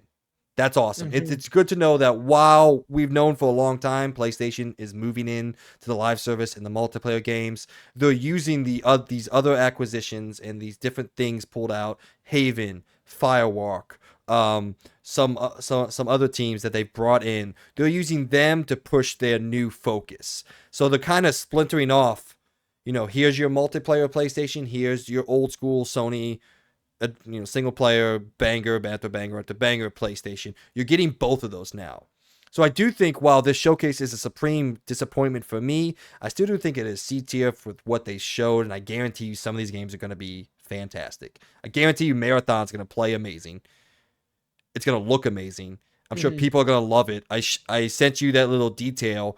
It had more trailer views than the Spider-Man gameplay, which blew my mind. In the first 24 hours, it had 13 million views. Spider-Man had like 12.1. So clearly, people are tapped in. They're ready to see what Bungie does next. That's going to be a huge seller for PlayStation, and I'm sure it's going to play very well. Whether I play it or not, I don't know. And I am excited. I think it's going to be free to play. I'm going to guess. We'll see. Because it's supposed to be an extraction shooter. Yeah. Which would be kind of cool. I'd be curious to see what it's all about. But again, as we go through this list, I don't have a lot of bad things. I have a lot of meh, and I actually have quite a bit of good. But I don't really think the good is like, 2021 where they went Wolverine, Spider-Man, boom, boom, boom, back to back. And it's like, holy shit. Then you got, KOTOR, which, obviously that didn't work out so far. But at the time, that was awesome. And then you had God of War. And it's like, that was old school PlayStation. It's just bang, bang, bang, bang, bang, bang, bang, bang, bang. Here's the games. Here's amazing. And we did get that here. Here is our newest focus. Here is the multiplayer stuff. Here is the smaller stuff. Yes, we have PlayStation. Yes, we have Spider-Man. It's coming. So I just think, as old school PlayStation fans and a lot of us out there, I'm seeing a lot of kind of echo chambering out there. This wasn't the PlayStation that we know and love. And I knew it was coming. All the talk they had about all the, pushes they're making in live service and multiplayer. I knew this was coming. I guess I just wasn't ready for it to be all that with their showcase that they hadn't talked about for 2 years. But again, I still think C tier wasn't bad, I don't think, in any way. It just wasn't, in my mind, it just wasn't PlayStation. And that's my overall thoughts. So, all right. Let's go through the list. I'm just going to rattle off everything. We can dive in depth about things that we want to talk about. I'm going to start with my bad, because I have one. Okay. Foam Stars looks like a Dollar Tree version of Splatoon. Oh, God, yeah. Foam Stars looked awful. But what's funny you can just see our reactions back in the last episode. It was so just. What's funny I was like, is, what the fuck is this? as I've kind of delved into the internet and other people's reactions to this, I think it looks fucking terrible. There are so many people super excited for this because they don't have a Switch and they get to play Splatoon. That's all they care about. That's all they've wanted. And I'm like, good for you. This looks fucking awful. This is my only real bad. I love the comment. It looks like a Dollar Tree version of Splatoon. I think that's the best description I could come up with when I was writing this out. Yeah. And I know this is going to be on Logan's list. That's why I started with. I didn't start it. It was the only thing I got. But I just think this looks really, really, really terrible. And I'm not excited for this at all. I actually have a bad that's in general. And that is the fact that most of their multiplayer games, they had no gameplay to show. And I did not like that at all. As I said before, we did the reaction, the episode before that last episode, actually. We kind of talked about what we like in a showcase. And one thing I absolutely don't like anymore, and it's for any single company ever, is when they just show cinematic trailers. You can mix cinematic with gameplay. I would prefer that. But when you do just cinematic, it doesn't do anything for me. It doesn't, at least some of them kind of gave us an idea of what it's about, but there's somewhere it's like, it just showed a ship and a locker. Yeah, I totally know what that game's going to be about. What? Oh, I have to go look it up after the fact? Then what's the point of the showcase? That's what I mean. Like, if you're going to show us a game, explain what it is. But when all you do is show us a little cinematic trailer and it's a ship and there's a locker, what am I getting from that? Other than good job to the people that animated that. I mean, it's beautiful. Don't get me wrong. But what did I get from that? I don't understand that at all. I hate that crap. And the same thing for the marathon thing. Maybe showed some gameplay. Don't get me wrong. Beautiful cinematic trailer. You got the point across, which is fair. So at least I appreciate that you got the point across, but I wish you would have just showed a little bit of gameplay. A little snippet. I want to see what it actually looks like. Because cinematic trailers I just kind of like, yeah, I get the point of it, but is it going to look that good? Probably not. So I'm like, I don't know. That's one bad I have for the entire thing is I feel like all their new multiplayer projects, at least most of them, other than Foam Star, at least I'll give Foam Star the benefit of the doubt.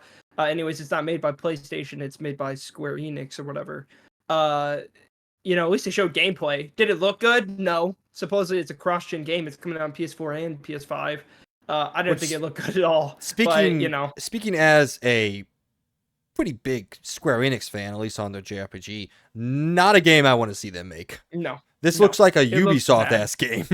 Looks like a game Ubisoft randomly comes out and says they're making. That would totally make sense because Ubisoft is very well known at this point at trying to rip off anything that is popular.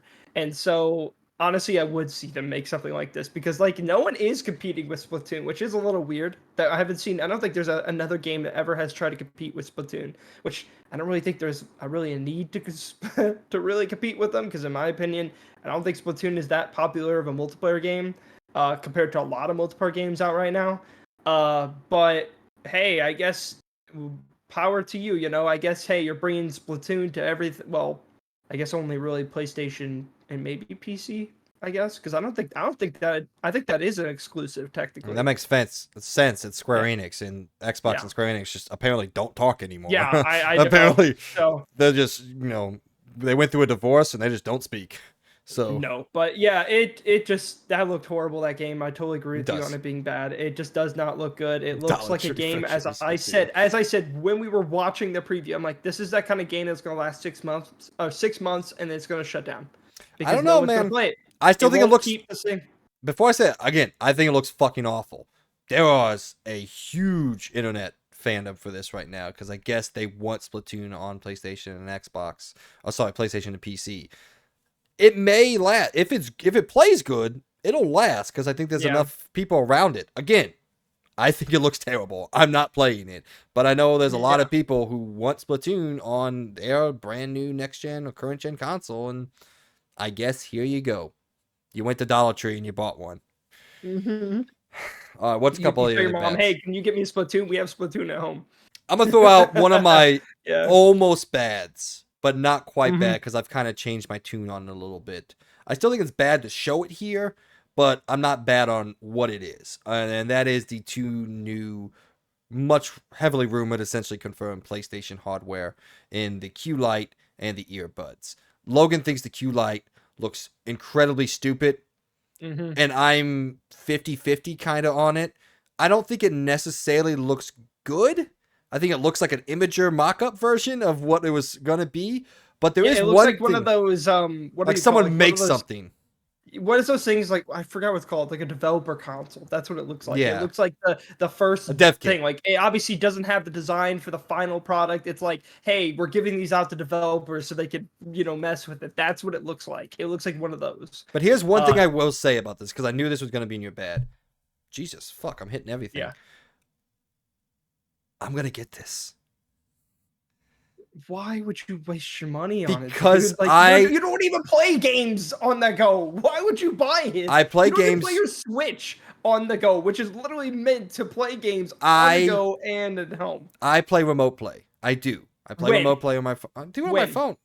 When you want me to give you a fucking When do you leave the house? Remote play isn't really designed to be played on the go. It's designed as a second screen way to play. You can play it. I know you can. I'm not saying you can't. I'm just saying I haven't tried that. But here's the thing. While I don't think it necessarily looks good, I think it literally looks like we all said it was. It looks like they cut a DualSense in half and put a screen on it. I do think this has a chance to be extremely comfortable because it is just a DualSense cut in half with a screen in the middle of it. And that's one thing that I haven't really made my opinions very well known on it because I'm not really the mobile console guy. I think the Switch is one of the most uncomfortable things I've ever held. I hate holding the Switch. That's mostly fair. It's mostly why I never play it in that's why you get form. like the little thing you can. I still don't like it. I have a grip. I still don't like it in the grip. Really, I think with a grip it feels perfect. I play it for 30 minutes and I'm like, this fucking thing sucks. I still think the Steam Deck is the best feeling handheld I've played. I thought the Steam Deck felt so good. I think the Steam Deck felt a little heavy in my mind. It's not something that I feel like I would play. I'm not weak. I'm stronger than you, bitch. But I don't know. I think this is something that Okay, I will say I want to get this as long as the price is right. I think Okay, it's gonna be 250. if it's over 200, that's wrong. I think if it's under 200, that's fair. DualSense is $70. You have an 8-inch screen on it. That's going to be more than $100. Like, it's just going to be. There's no way to make that cheaper. And I there don't know. It's a is 1080p display, and it's probably very basic, and it's probably 60 FPS. They could probably cut down price by a lot on a screen like that. I say it's $100. I'm If they're saying smart, because you could get screens for dirt cheap. You know you can make something like that. A calculator can get 1080p. So come on, you can do 1080p 60 with a DualSense cut in half, basically. That's probably like $100 product. That's pretty much what it is. I'm I saying think it's about 100. I'm saying if it's 149. If it's 149, I personally think that's perfectly fair for what it is. Because there's going to be hardware in it. I'm sure there's a super powerful Wi-Fi chip, and if there's not, it's not going to work right. I would hope but they would do that. yeah. At least that. So there's going to be, yes, you can get screens for cheap, but you still got to make the thing. You got to produce the thing. You got to ship the thing. There's still costs that stack on. Honestly, you wouldn't have made it worth it is if they did an OLED as a yeah, stick. but That I mean, OLEDs would have been sick because then you actually are giving a bonus. Well, I guess you have OLEDs on your phone now. I mean, your screens are OLED now, but it's bigger and it would be just strictly for playing games. So I guess that'd be a little bit more worth it. But in fairness, the screen's bigger than the Switch. It's bigger than the Steam Deck. It's not a small screen. Is it bigger than the Switch yeah. OLED? Yeah, the Switch OLED is 7.1 inches. The original is 6.6. Yeah. This is an 8-inch screen. Oh, okay. I mean, it's bigger than the Steam Deck screen. It's like it's a fairly large. It's a fairly large screen slapped in the middle of a DualSense. But again, I do think it is actually going to be a comfortable device, because it's essentially the DualSense. Yeah.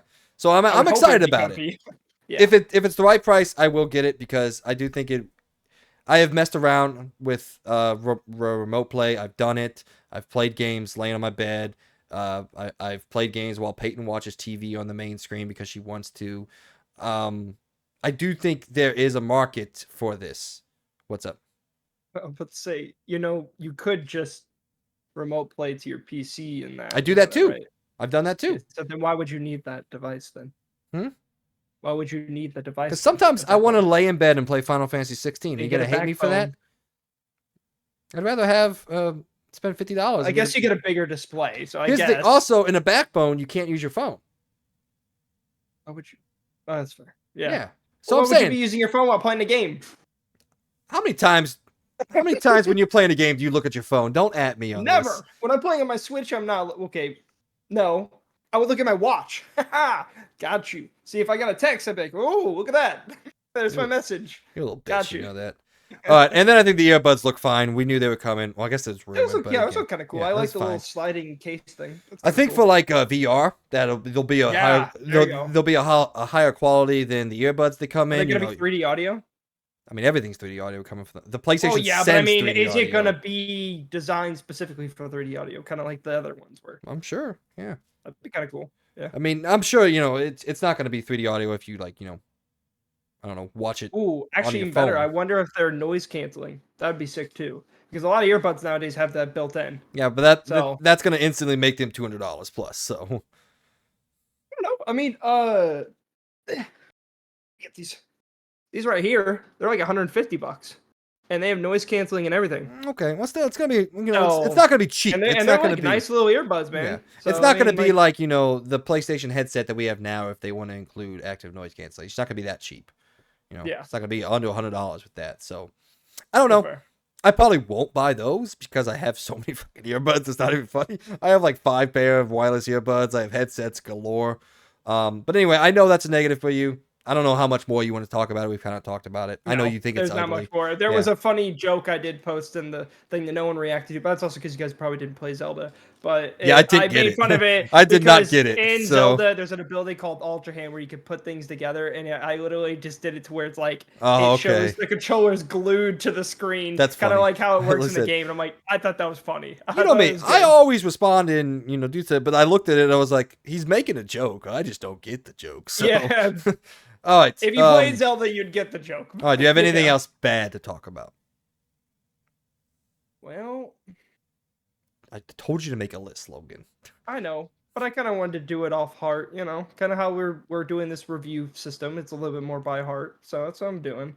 Do you remember Yeah, anything? I don't really think there's anything necessarily that I could say was bad, other than the multiplayer thing I had to say, and you're the device, the Q, whatever it is. Project Q, which you do have Yeah, more on that Project Q. later. Yes. So I don't think I got much okay, more bad my to things say. that I So. put down that I said that I thought shouldn't have been here.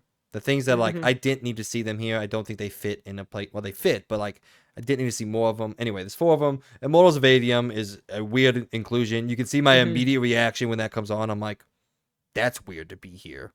Like that's just a weird inclusion. Final Fantasy 16. We knew it was coming. I said before it was coming. I didn't want it to be here. It was here. It's Final Fantasy 16. I can't fucking wait, but I didn't need to see it here. Street Fighter 6. Again, I don't think it needs to be here. We've seen fuck that a gazillion times. Hmm. Um, and then the final one, this was Sony being the business of Sony. They included Gran Turismo trailer because they knew everybody was going to be watching this thing, and they want people to know that that movie's coming Yeah, that out. was a weird one. I know I understand why they did it, but it just felt way Yeah, off they put compared it to in everything there else. because they knew millions of people are watching this thing right now. Let's Yeah. put the trailer in front of them. I understand the business behind it. I still don't think it should have been I here, just think it even though I feels get it. awkward. It It just is, feels especially awkward the because it's transition. like the Rock thing in that one showcase we watched where he just shows up and starts talking Yeah. about his I don't know his energy drink and shit. Like or no, it was Black Adam. That's what he's Yeah. talking about. Like, oh, Especially because, dude, like, why is he in it's at this? the tail end of it.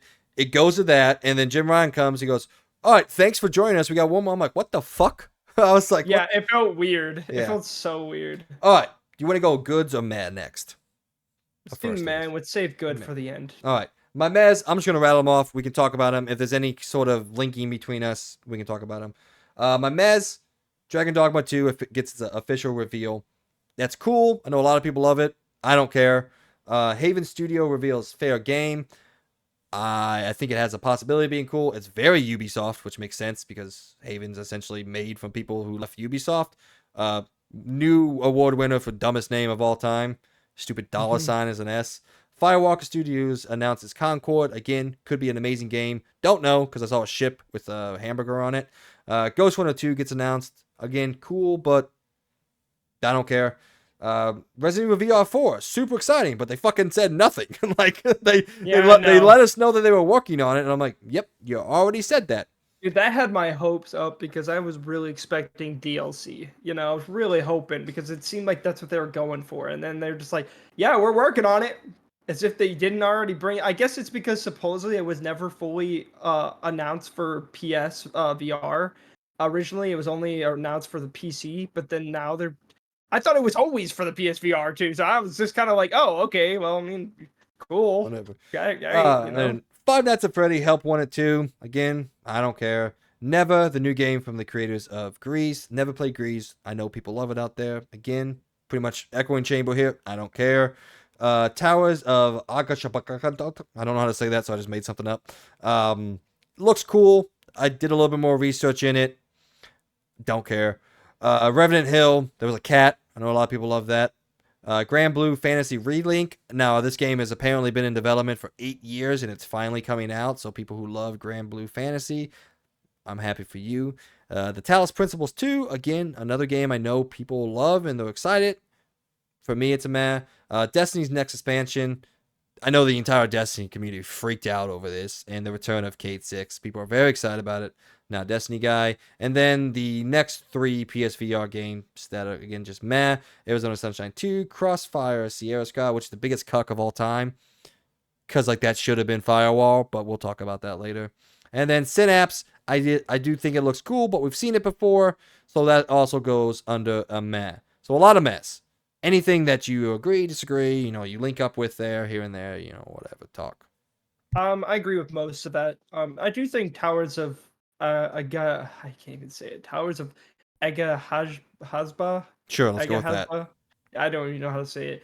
That doesn't look that bad. I think it does look kind of unique and different and cool. It's got a weird mix between like normal survival, but also with like a lot of thing with like Breath of the Wild. It seems like Yeah, from what I the way that it's gleaned, designed and yeah, everything. from what I gleaned from the internet, it's essentially Breath of the Wild mixed with like a base builder.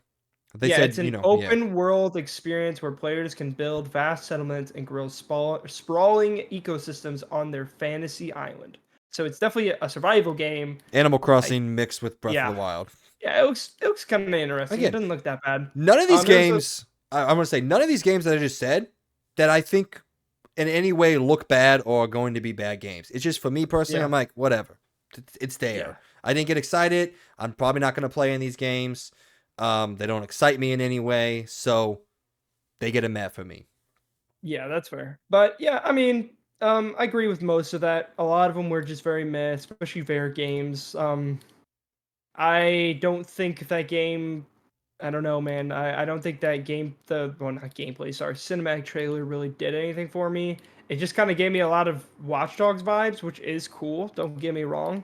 And it is really funny to hear that they were originally Ubisoft developers, so they really just kind of took that whole Watch Oh Dogs yeah, idea and went with it, which Haven is is. fine. But I just don't think the way that it just seems like a lot of games that are coming out right now. It just doesn't interest me. It did. Maybe when we see actual gameplay, it'll probably be better. But it just kind of looked okay. I Yeah. don't know. Speaking on Gameplay fair looked kind of games, I do think if that dollar sign wasn't there, it is actually a decent and interesting name. If you think of like the context between it yeah, yeah. being a heist multiplayer game, that means everything's fair game. You're kind of playing Robin Hood, so I like that. But they had to do the Ubisoft thing of putting the dollar sign as the fucking S, which makes it dumb. It's like the X Hmm. Defiant. And that's also a dumb name, even though I think the game looks cool. I think X Defiant's a stupid name. Ubisoft is Yeah. synonymous with making their names really dumb. But yeah, no, Haven was founded by Jade Raymond, who was also a huge proponent of Ubisoft.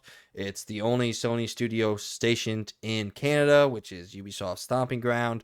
So it makes sense this looks like a Ubisoft game because these people all came from Ubisoft, which excites me to see the possibility of a Ubisoft game made from people who know that kind of design pedigree, funded and backed by PlayStation Studios, which is a little bit more profitable right now than Ubisoft is. So Yeah. that gives me a little bit more excitement.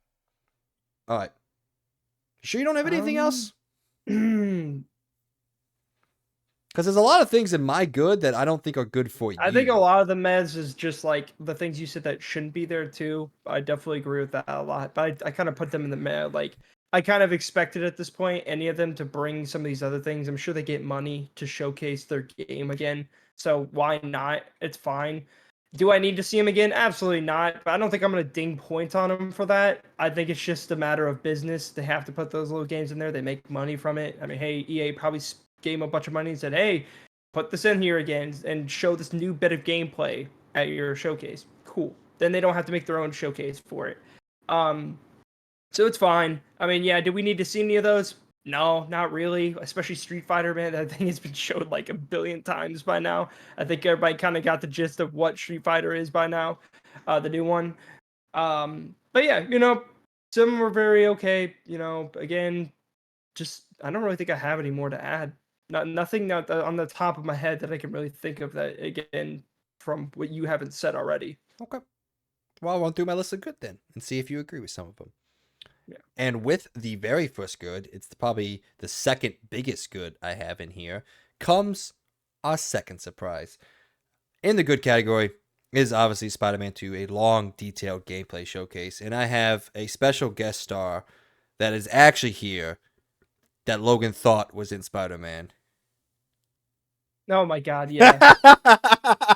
Oh man, dude, that okay. I felt so dumb, but it's because it went by so quick. So then Oh. when you said that to me, I went to go rewatch it because I'm like, I for sure thought that was Deadpool for some reason, but no, it's just Prowler. I literally went through it again and I was like, wow, I'm an idiot because it surprised me for a second there. All I seen was the mask, and it was so quick because it Why goes am through I real so quick proud of because you that dumbass joke? It's so yeah, good. that was good. That was good. I can't believe I thought it was Deadpool. It would have been really hype if it was Deadpool. I would have been very surprised. But yeah, it really surprised me when well, it was funny when you did text in the chat and you're just like, where the hell did you see Deadpool? And I'm like, Well, I know and where then you I thought you went to saw him. I yeah, understand where you thought you saw him, but like I watched it like 5 times. I'm like, yo, he's not here. Like, no. It's the Prowler. So if you guys watch the reaction, you're gonna probably be like the entire time me being like, I can't believe Deadpool is in. Now I feel like an idiot because it was just Prowler, and I couldn't go back and look real quick. So like Yeah. I was just kind of going off the little glimpse of a character I seen. I'm like, damn, it's Deadpool. No, it's not Deadpool. It's a Prowler. So that was funny. I do think that was really hilarious. But I thought that was I agree. Easily the best.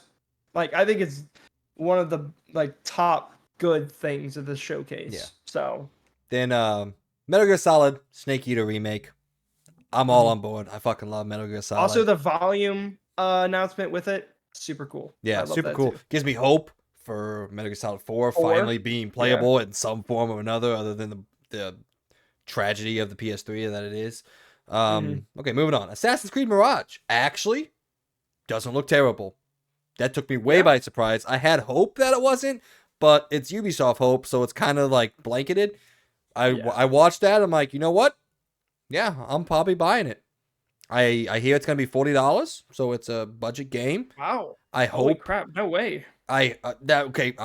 maybe fact check on me on that. I thought I Yeah, I heard was that like, if it's somewhere, $40, damn, dude, that is gonna get some sales. People would probably but definitely get that. Yeah. it looks like an Assassin's Creed game, which I haven't been able to say in a while since Mhm. when did Origins come out? 2017. Since 2017, I haven't been able to say that, so that's cool. Alan Wake 2, huge ups, finally an official reveal. Looks Yes. absolutely incredible. I can't wait. Looks terrifying. All the news we heard about it says yes, it's very horror centric this time. Which the first one was scary, but it wasn't like focused in on the horror. Bungie announcing the Long Ruin Marathon. This is a little bit of a like self-serving good because I predicted it at the beginning of the year, so I get points for that. So that's awesome for me. But I think it's cool. Bungie is doing something. I mean, it's technically new. Kind of new. It Kind of. I It's mean, more multiplayer. Marathon came out in 1992. This is new, all right? So Yeah. I also think I it's just think it's absolute. dumb that they're using their old name to make a game that isn't like the first game. You want to know what's dumb? Is everyone out there complaining that this doesn't look like the old Marathon? I'm like, you weren't even fucking alive. Shut up. The first one came out when I was Yeah. 1 year old. Like, you don't Yeah. know about the old Marathon. The only reason I predicted that is because it's a rumor that I heard and I had done some research in it. That's the only reason I predicted that. I don't know Marathon. I think Yeah, I but I played just don't. one when I was young, but I just don't know why you had to use the name then. If they weren't gonna make it anything like the original name, like I know we didn't grow up around then, but people are gonna look it up because everyone keeps bringing it up that it's like like they're bringing back a classic when they're not bringing back a classic, and it's not even gonna be a single player game, which I kind of got the gist of that after when that dude got shot. I'm like, oh, so this is a multiplayer game because that's what I got as soon as that happened. I'm like, oh, there's a squad of people. Okay, this is a multiplayer game. Don't get me wrong, style looks cool, but they could have just named it anything else. They could have named it literally anything else but Marathon. But they named it Marathon because I think they're going to get some of the classic points from some of those old people back there. Like, yeah. oh, wow, let's bring it back Marathon. I remember when I was 20 years old playing Marathon before Halo because that's our first classic. But no, it's not Marathon. It's not single player. And if I don't know what Marathon looks like. I mean, So it I came don't out in know. 1992, so it doesn't look But good. that's what I'm saying. But it's like, but it also is just kind of dumb because then why don't you just use a new name? Like there's I get it. literally a million words in the dictionary, and you're telling me you can't think of a different name than Marathon. So, like they might as well just call it Halo, but they're not made it Halo, made it a whole different looking thing. Hella. Hello. Yeah, there we go. All right. We really got us. Moving on here. But, yeah. The Plucky Squire looks really cool. Oh yeah. Thought that looks showed super really good. well. Phantom Blade Zero, a new hack and slash RPG, looks fucking fire. Oh, dude, that game looks. Even awesome. though I do think it's a little bit of bullshit going on with that trailer, because if you look at the developer, they've made all mobile games, and then they're jumping to this. So I think there's a little bit of bullshit and stuff going on there. But what they showed, just going off that, looks really cool. Giant Squid announcing Sword of the Sea. This is a Mike game. I love Journey. It's one of my favorite indie experiences of all time. I know this isn't the same studio. Obviously, that game company made Journey, but this is the same type of people making this. Cat Quest Pirates of the Caribbean just looks awesome. Makes me want to go play the original because it's an easy platinum. Towers of Fantasy, a new JRPG, looked very much like an anime JRPG, which I love. I love Tales. It looked like Tales. I thought it was Tales for a second, and Yeah, then it no, yeah, wasn't. And because so at first I was saying Dragon Quest, and then I was like, oh no, it's definitely like the Tales yeah, games, and then yeah, ended up being not anything we both thought it was gonna be. that's So fine. Ultros, that new side-scrolling Metrovania game, I thought looked really interesting. We both thought it was Dead Cells 2, which would have been wild, but it wasn't. It looks like no. Dead Cells. So, and my second to last one, Beat Saber, Shadow Drop. I think the only really great thing they did with VR, which is sad, but Ooh, uh, actually, that is something I need to bring up. That's one big meh for me, was the fact that there was really nothing that good for VR, yeah. like at all. Like it was just a lot of basic announcements, and I'm like, you guys have not said shit with the VR 2 in a while now, and then you come out and you showcase like what Well, I consider pretty meh VR games. we'll talk about it So here in a little bit. Apparently, it doesn't matter. So yeah, they're still selling. So, and then the last, I saved it for last because it is the best. It's my biggest pop of the showcase. Logan and I freaked out. There was a huge bidding war. Not really a huge bidding war, but there was a bidding war on Fantasy Critic. I can't fucking wait to play Helldivers 2. I freaked out. It was amazing. I loved it. That was the PlayStation that we're used to seeing. Just boom, here you yeah, go. that was Here a it good is. surprise because I Yeah. really that was a by the way that's like a game that like I watched a lot of other people react to this, and almost no one knew Yeah, what the no game one knows was. what But Helldivers 2. you, for some reason, knew what this game was, and you got it right. And I was like, I didn't expect it because I've never heard anything about Helldivers ever in my entire Yeah. life. And this was So before you you're and like I the were real only good person I friends, knew that so actually knew something like that was coming. So I thought that was funny because I watched a bunch of people do it and no one knew. I told So you I yeah, know PlayStation. I I know am very PlayStation hyped for that fairly well, game. so I actually that is a game I totally want to get because I love it. I love the vibes. It gives me so much Starship Trooper vibes. And I love Starship Troopers, at least the first movie, the only movie that's really good. But that's because I just love the comedy, the satire of it, the fact that it just knows what it's doing. And that's kind of what they were doing with this. Like, I love our reaction because you're like, Starship Troopers! It was I Helldivers. was Because so I'm like, as soon confused. as he put the helmet on and I seen the skull, I'm like, what the hell is that? Like, that's not Starship Troopers. Dude, And then, yeah, you start to freak out because you're like, yeah. oh my God, it's Helldivers.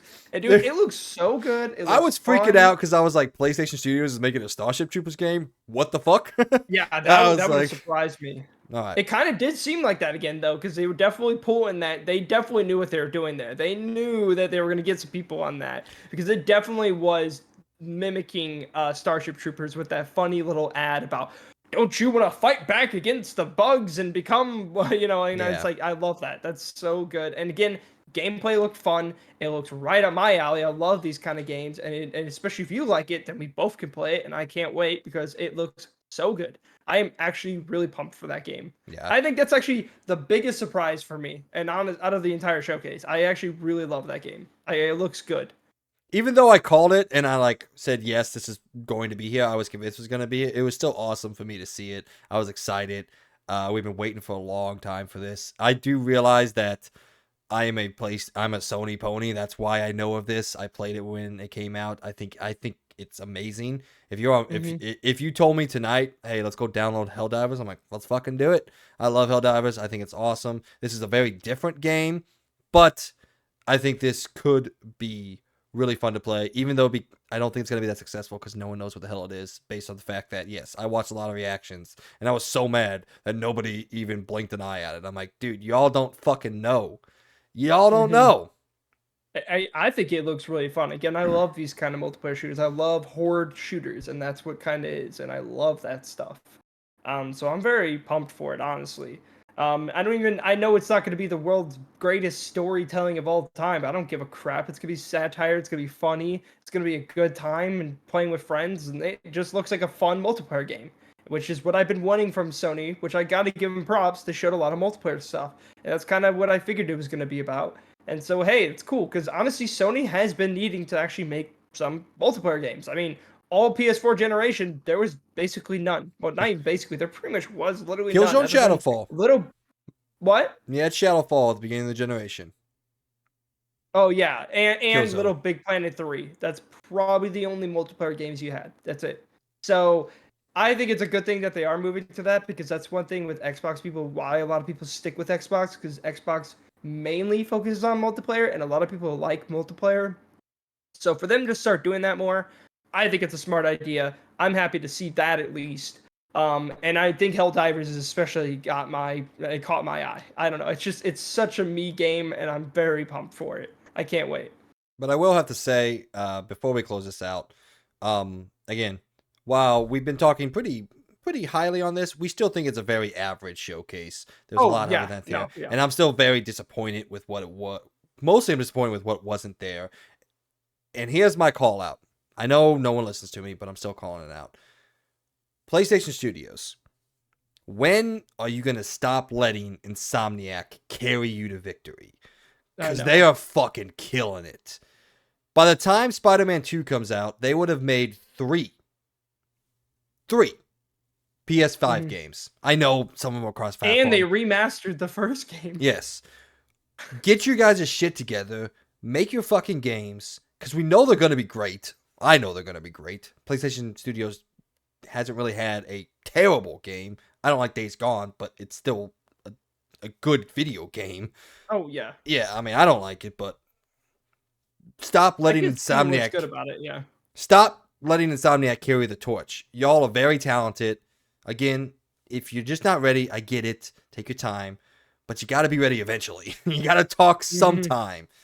And I'll throw this in here. We're gonna talk about it in around the point, but Naughty Dog, I love you. Yeah, that's the What the biggest fuck? disappointment for me. Well, Dude, now what we the know. fuck was that? We Yeah. know a little bit more now of what's going on, which isn't really good news about it. No. But yeah, I don't know. I will say the biggest thing is I think this was a perfect opportunity for PlayStation to just fucking stomp their throat down on Xbox as a brand. They've been struggling a lot lately, had a lot of bad publicity, a lot of bad news, a lot of bad stuff going on. This was PlayStation's moment, and I don't think they nailed it. I think they dropped the ball. They left the gate open. In a week and a half, we get the Xbox game showcase. If that's a killer, there's going to be a lot of talk and a lot of But answers. let's be honest here, PlayStation didn't really need to step on them because They didn't need this to. is a joke, but honest Xbox has been stepping on their own selves this entire time. I mean, with Phil Spencer's words himself, not a good man to be saying some of the things he has been saying. So honestly, I don't think they need to do anything. Xbox has been doing their own damage to their own selves instead Oh of yeah, controlling the problems that they had. They're making more. So honestly, they could do whatever they want. They could come up and just show Spider-Man 2 and end the whole thing, and people would still be like, "Yeah, PlayStation's still winning." So yeah, I mean, all right. Do you have anything else left to say on this, man? I've had a lot to say. I'm sorry. I've been talking a lot. I'm no, I'm you're good. I'm You're the good. Sony guy, so I'll let you talk a lot during the Xbox I showcase. it's more just like I'm disappointed by some things in this, especially like again like the PSVR thing. I kind of wish they showed more. I may not have a PSVR 2, but I want them to be able to sell it. And when they're just showing us what I consider pretty mediocre VR games, then it's kind of just like you need a big one. You need again. I was hoping for Bone Lab possibly. Not. I definitely wasn't expecting Half-Life Alex. I mean, some people may believe that's going to come, but I at least expect Bone Lab because Bone Lab is a big third-party thing. It comes to everything, and honestly, it'd be a big win for them because, in my opinion, Bone Lab is probably the more. It's in my opinion, it's the only VR game that I really feel like is true VR. And it actually feels like what I was always wanting with a VR game and I kind of think it needs to come to PSVR 2 because honestly, Bone Lab is the best-selling game on the Quest right now. Still, the best-selling. I think it actually beat Beat Saber. So yeah, it's kind of a big game, and so I kind of want Bone Lab does need to come to PSVR 2. And I think also PSVR 2 needs to just I don't know bring out more things. I feel like they've just been kind of like drip feeding you guys, and I feel like they need to do more. Also, multiplayer. I wish they had a lot more multiplayer gameplay, not multiplayer cinematics. Um, cool. I mean, at least some of them I got the gist of it, but some of them I was like, why did you even show up? Like you could have just cut out that part, made the showcase shorter. But yeah, I mean, overall, I do think some of the things were pretty cool. I like the Metal Gear Solid stuff. I love the Spider-Man 2. Obviously, knew that was coming, and Helldivers. Honestly, really hyped for that game. So it was again. I still stick with my point. It's average. It's a C. Um, it wasn't a bad, but it also wasn't great. So It it wasn't was what we wanted it to be. yeah. And I I wouldn't even think say it was wanted. It was just like I felt like they had a lot of padding in the middle with games that everybody's already seen a ton by now. And so honestly, it could have been like half the length and it probably would have been better, like I said at the end of the showcase. But it was just an hour long of a lot of things we kind of knew were coming. And it was just kind of like, oh, yeah, that's cool. yeah. I mean, it felt like they could have shortened it down by half, but it is what it is. By the way, So, I don't want to fact check you too much, but I will. It's nowhere close to Beat Saber. It is the fastest selling Quest game, but oh, it's okay. nowhere close to Beat Saber. Okay, but still, It's impressive, yeah. that's impressive though. It That's sold very it sold impressive. 1 million copies in its first weekend. Damn, Don't have to. that's So crazy for VR games, dude. Like yeah, that's great. Beat Saber is no nothing's touching that. No, So yeah, that's fair. That's all right, fair. that was it. I hope you guys enjoyed it. Let us know down below what y'all thought of the PlayStation Yo, Showcase. Hey, I'm from Missouri. I gotta say it. Bonjour. Missouri. I'm from Missouri.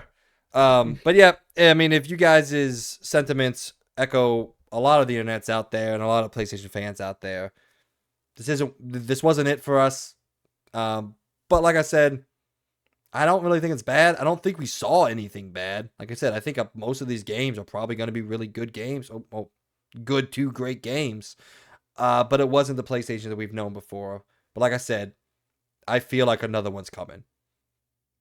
And if it's not, then we'll have something. If they wait another I think the next one's gonna be a lot more Spider-Man though. Yeah, I really think they're gonna showcase more of, like the world and the new things they're adding to that. And honestly, that's all I need. I just want them to show more. Not need, but I just like to see more things, and I just want to see more of the new additions to the world because they did show a little bit, and I'm like, can I be honest? I don't want to see cool. a single second of this game. Really, I'm that's buying fair. it. I don't care. Oh yeah, Nothing that they nothing that they show me will ever make me not buy I just this love game. to have increased hype, and the same for Tears of the Kingdom. When I got to see more, I can't wait to see a little bit more of Spider-Man. I don't want to see too much. I don't want to see any more story. I just want you to show me a little bit of the free roam, just a little bit, a little tidbit. That's all I need. 5 minutes. I will say one thing that you pointed out when the gameplay was going on. This game is way quicker than the first game. You are fucking moving through this game. They were like zooming, which makes me think that this world's going to be a lot bigger than a lot of people think. Well, they've confirmed because that. There's a lot of They've confirmed that. They've added the other islands. Yeah. So that's why I'm curious. They've added Brooklyn. More of that because they were zooming, and I think that's again one of those things that we were saying about like what makes a current gen game, and I feel like that is something they really have done that I know for a fact PS4 couldn't do, and that's the fact that you can move like exceptionally fast to this world, and it's loading everything in super quickly. So yeah, it's definitely PlayStation flexing that SSD a little bit. Mm-hmm. Yeah, you gotta flex. Especially that Miles Morales scene, or Miles Morales when he does the whole boom, just like flies across like half the map in like a second, dude. It's so quick. Yeah, I'm a little upset that I wasn't as excited because I just watched an hour of disappointment pretty much with a couple things here and there. So by the time we got the Spider-Man, I wasn't as hyped as I wanted to be because I was like, I just watched a disappointing showcase, and yeah, Spider-Man looks fucking amazing. I can't wait. But my reaction during the live showing that we did, or live recording, was like, I mean, it looks awesome, but the rest of the showcase wasn't that good. So, all right, that was it. Again, let us know down below what you guys thought. We want to hear from you. We want to talk to you. So keep on commenting. Shout out to Andrew, our friend. He comments on most of our videos. He's an engaged audience member. Not going to say the L word because I told you I never would, but I appreciate you. That's all you're going to get from me. All right, we're going to go now to Around the Point, where we here at the Experience Point go around the video game world and give you the news that you need to know about.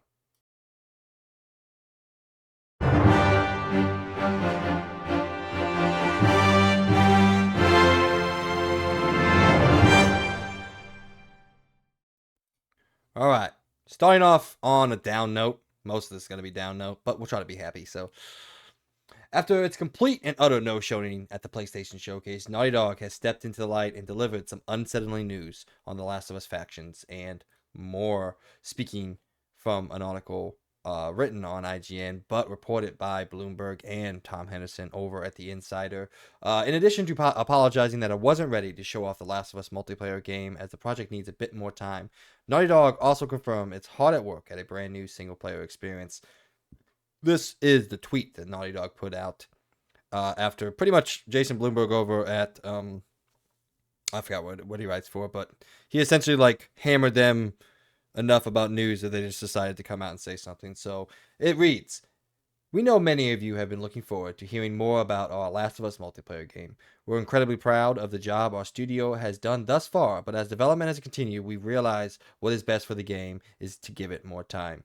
Our team will continue to work on the project as well as our other games in development, including a brand new single player experience. We look forward to showing more soon. We're grateful to our fantastic community for your support. Thank you for your passion for our games. It continues to drive us. That's not the end of the story, though. An update comes from Bloomberg. That's what he waits for. It says, as reported by Bloomberg, the quality and long-term viability of the much-anticipated The Last of Us multiplayer game has seemingly come into a question. As a result, sources have claimed a small group only a small group remains on the project while the company reevaluates the direction.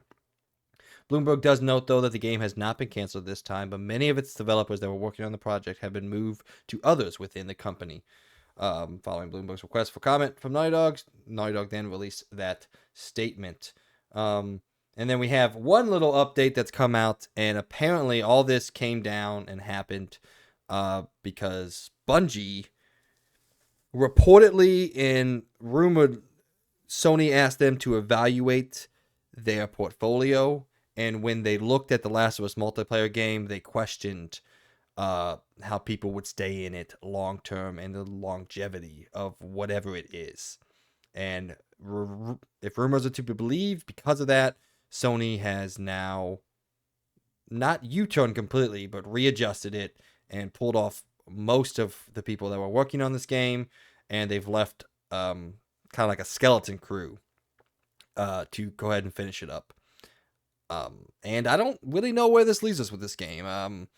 I don't necessarily think it's doom and gloom. I don't think it's the end of everything, but I don't think it's a good sign. The game could have been great, and Bungie could have just said, I don't know how people are going to stick with this. I don't know what the longevity is, whether that be monetization or, continued gameplay or leveling or whatever it is. Bungie knows how to keep a community invested. I'll give them that. They have one of the most popular games of all time behind the belt. So, again. Yeah, but that's only for their... I don't really know if I want to believe that it's just their fault for it, but like... I didn't say it was their fault. I just said No, that's the rumor that, I do have another theory why this game has had so much trouble, and I think it's pretty... one good reason why it is the way it is right now. I even thought about this before the showcase too. But as I said in the other episode, a lot of these multiplayer games that are coming out, they're coming out day and date for PlayStation and PC. And see, there you go, PC. And as you know from probably less than a month ago, we had a little thing called Last of Us Part 1 released for the PC, and it's in a, to say the least, dire state. Not great. And I feel like they have pushed back this game or showcasing it because of the fact that Last of Us Part 1 on PC was bad. Because I know for a fact what they're trying to make here is probably a free-to-play multiplayer game, which is fine. That's fair. And obviously, as I said, and as you could tell with the PlayStation Showcase, all the multiplayer games are day and date, PlayStation and PC.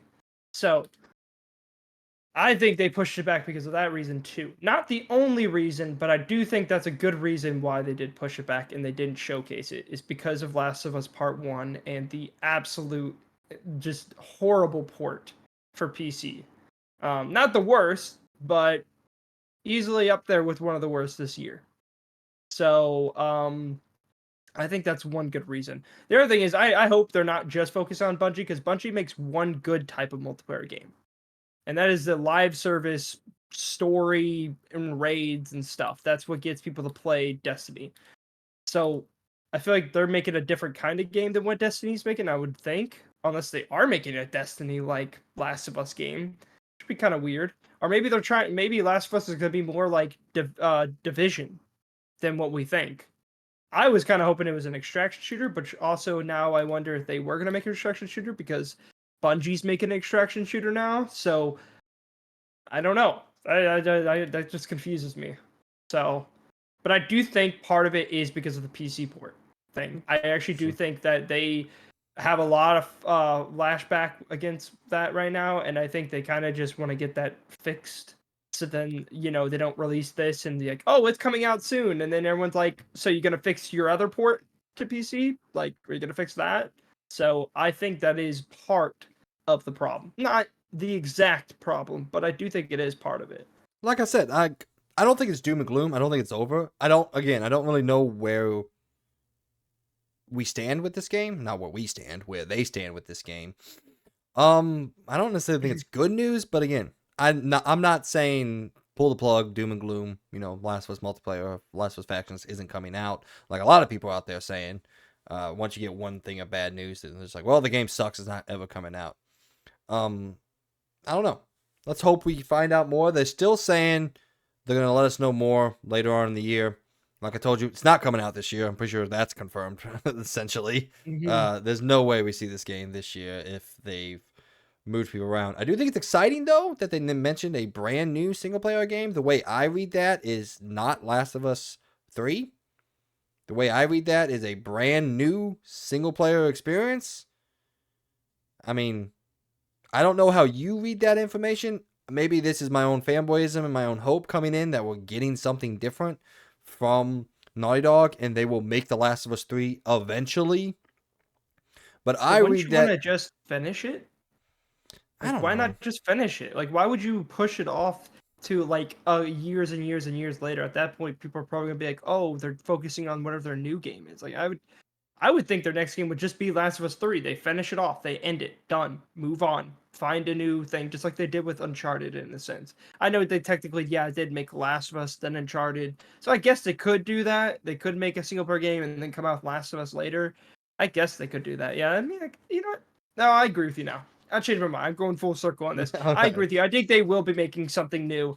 And then that way they're kind of introducing us to a new franchise, and then they can end Last of Us with its next game and then continue that one. Kind of do the same thing they've been doing. Like they had Last of Us come out and then they had Uncharted 4 come out. That And was the end finished of off Uncharted. Uncharted, yeah. Yep, but that makes sense. Actually, never mind. It's I like agree I with know that. what I'm talking Totally. about. It's weird, isn't Yeah. it?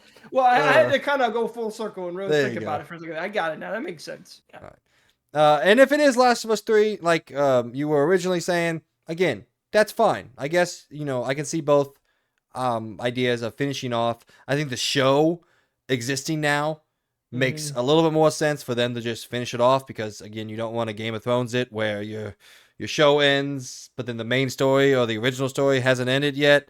So I can see both sides of the argument. So again, I think it's a little bit of fanboyism that I want to see them do something different. I want to see they flex their creativity. And I do think maybe they're a little tired of working on the doom and gloom that is the Last of Us universe. Like they made part 2 and then they jumped right into factions and now they're saying you want to make part 3, so you got to spend 12 years being depressed as hell making video games. So what is the next? I wonder where they go with it, you know? I mean, the Are they only gonna stick the to only the rumor. brutalness? Oh, you're talking about Last of Us? Who knows where they Yeah, go like I with it? wonder if they're gonna stick with, because I mean they made this an amazing gore system and everything. It'd be kind of weird for them to just back to the normal thing, you know? I don't know. I think it's not gonna be as doom and gloom, but I do think it's still gonna be gory games from now on. I think they're Well, gonna yeah, stick to no, that immature, yeah. I'm saying like the story, themes, and narrative of The Last of Us is Mhm. very fucking depressing. Like it's not a happy Yeah, universe. that's So, fair. so I think making that and writing that eventually you're gonna be like, can I just fucking make someone laugh, please? Like, so the only rumor we've gotten is they were working on a new single player fantasy driven experience, which I love fantasy, so I'm all on board for that because I feel like it could be a little bit more fun. Go back to kind of their Jack and Daxter, Crash Bandicoot, more fun, colorful games. Oh, I guess Uncharted was fun too. Yeah, so never mind. Hmm. Yeah. But who knows? Again, I want to end it with I don't think Last of Us Factions is dead, but it's definitely not coming out this year. Yeah, so it definitely doesn't bring a lot of hope for it It though. doesn't I bode kind of wish well. they, yeah, I kind of would have just been like, it's just not ready. Honestly, that would have been a better comment. But I guess it's a good thing they're being honest. But it doesn't really give a lot of people a lot of hope when you say stuff like that. It'd probably be better that you just be like, it's just not ready. It's like, oh, okay, that's fine. All right. Bam, done.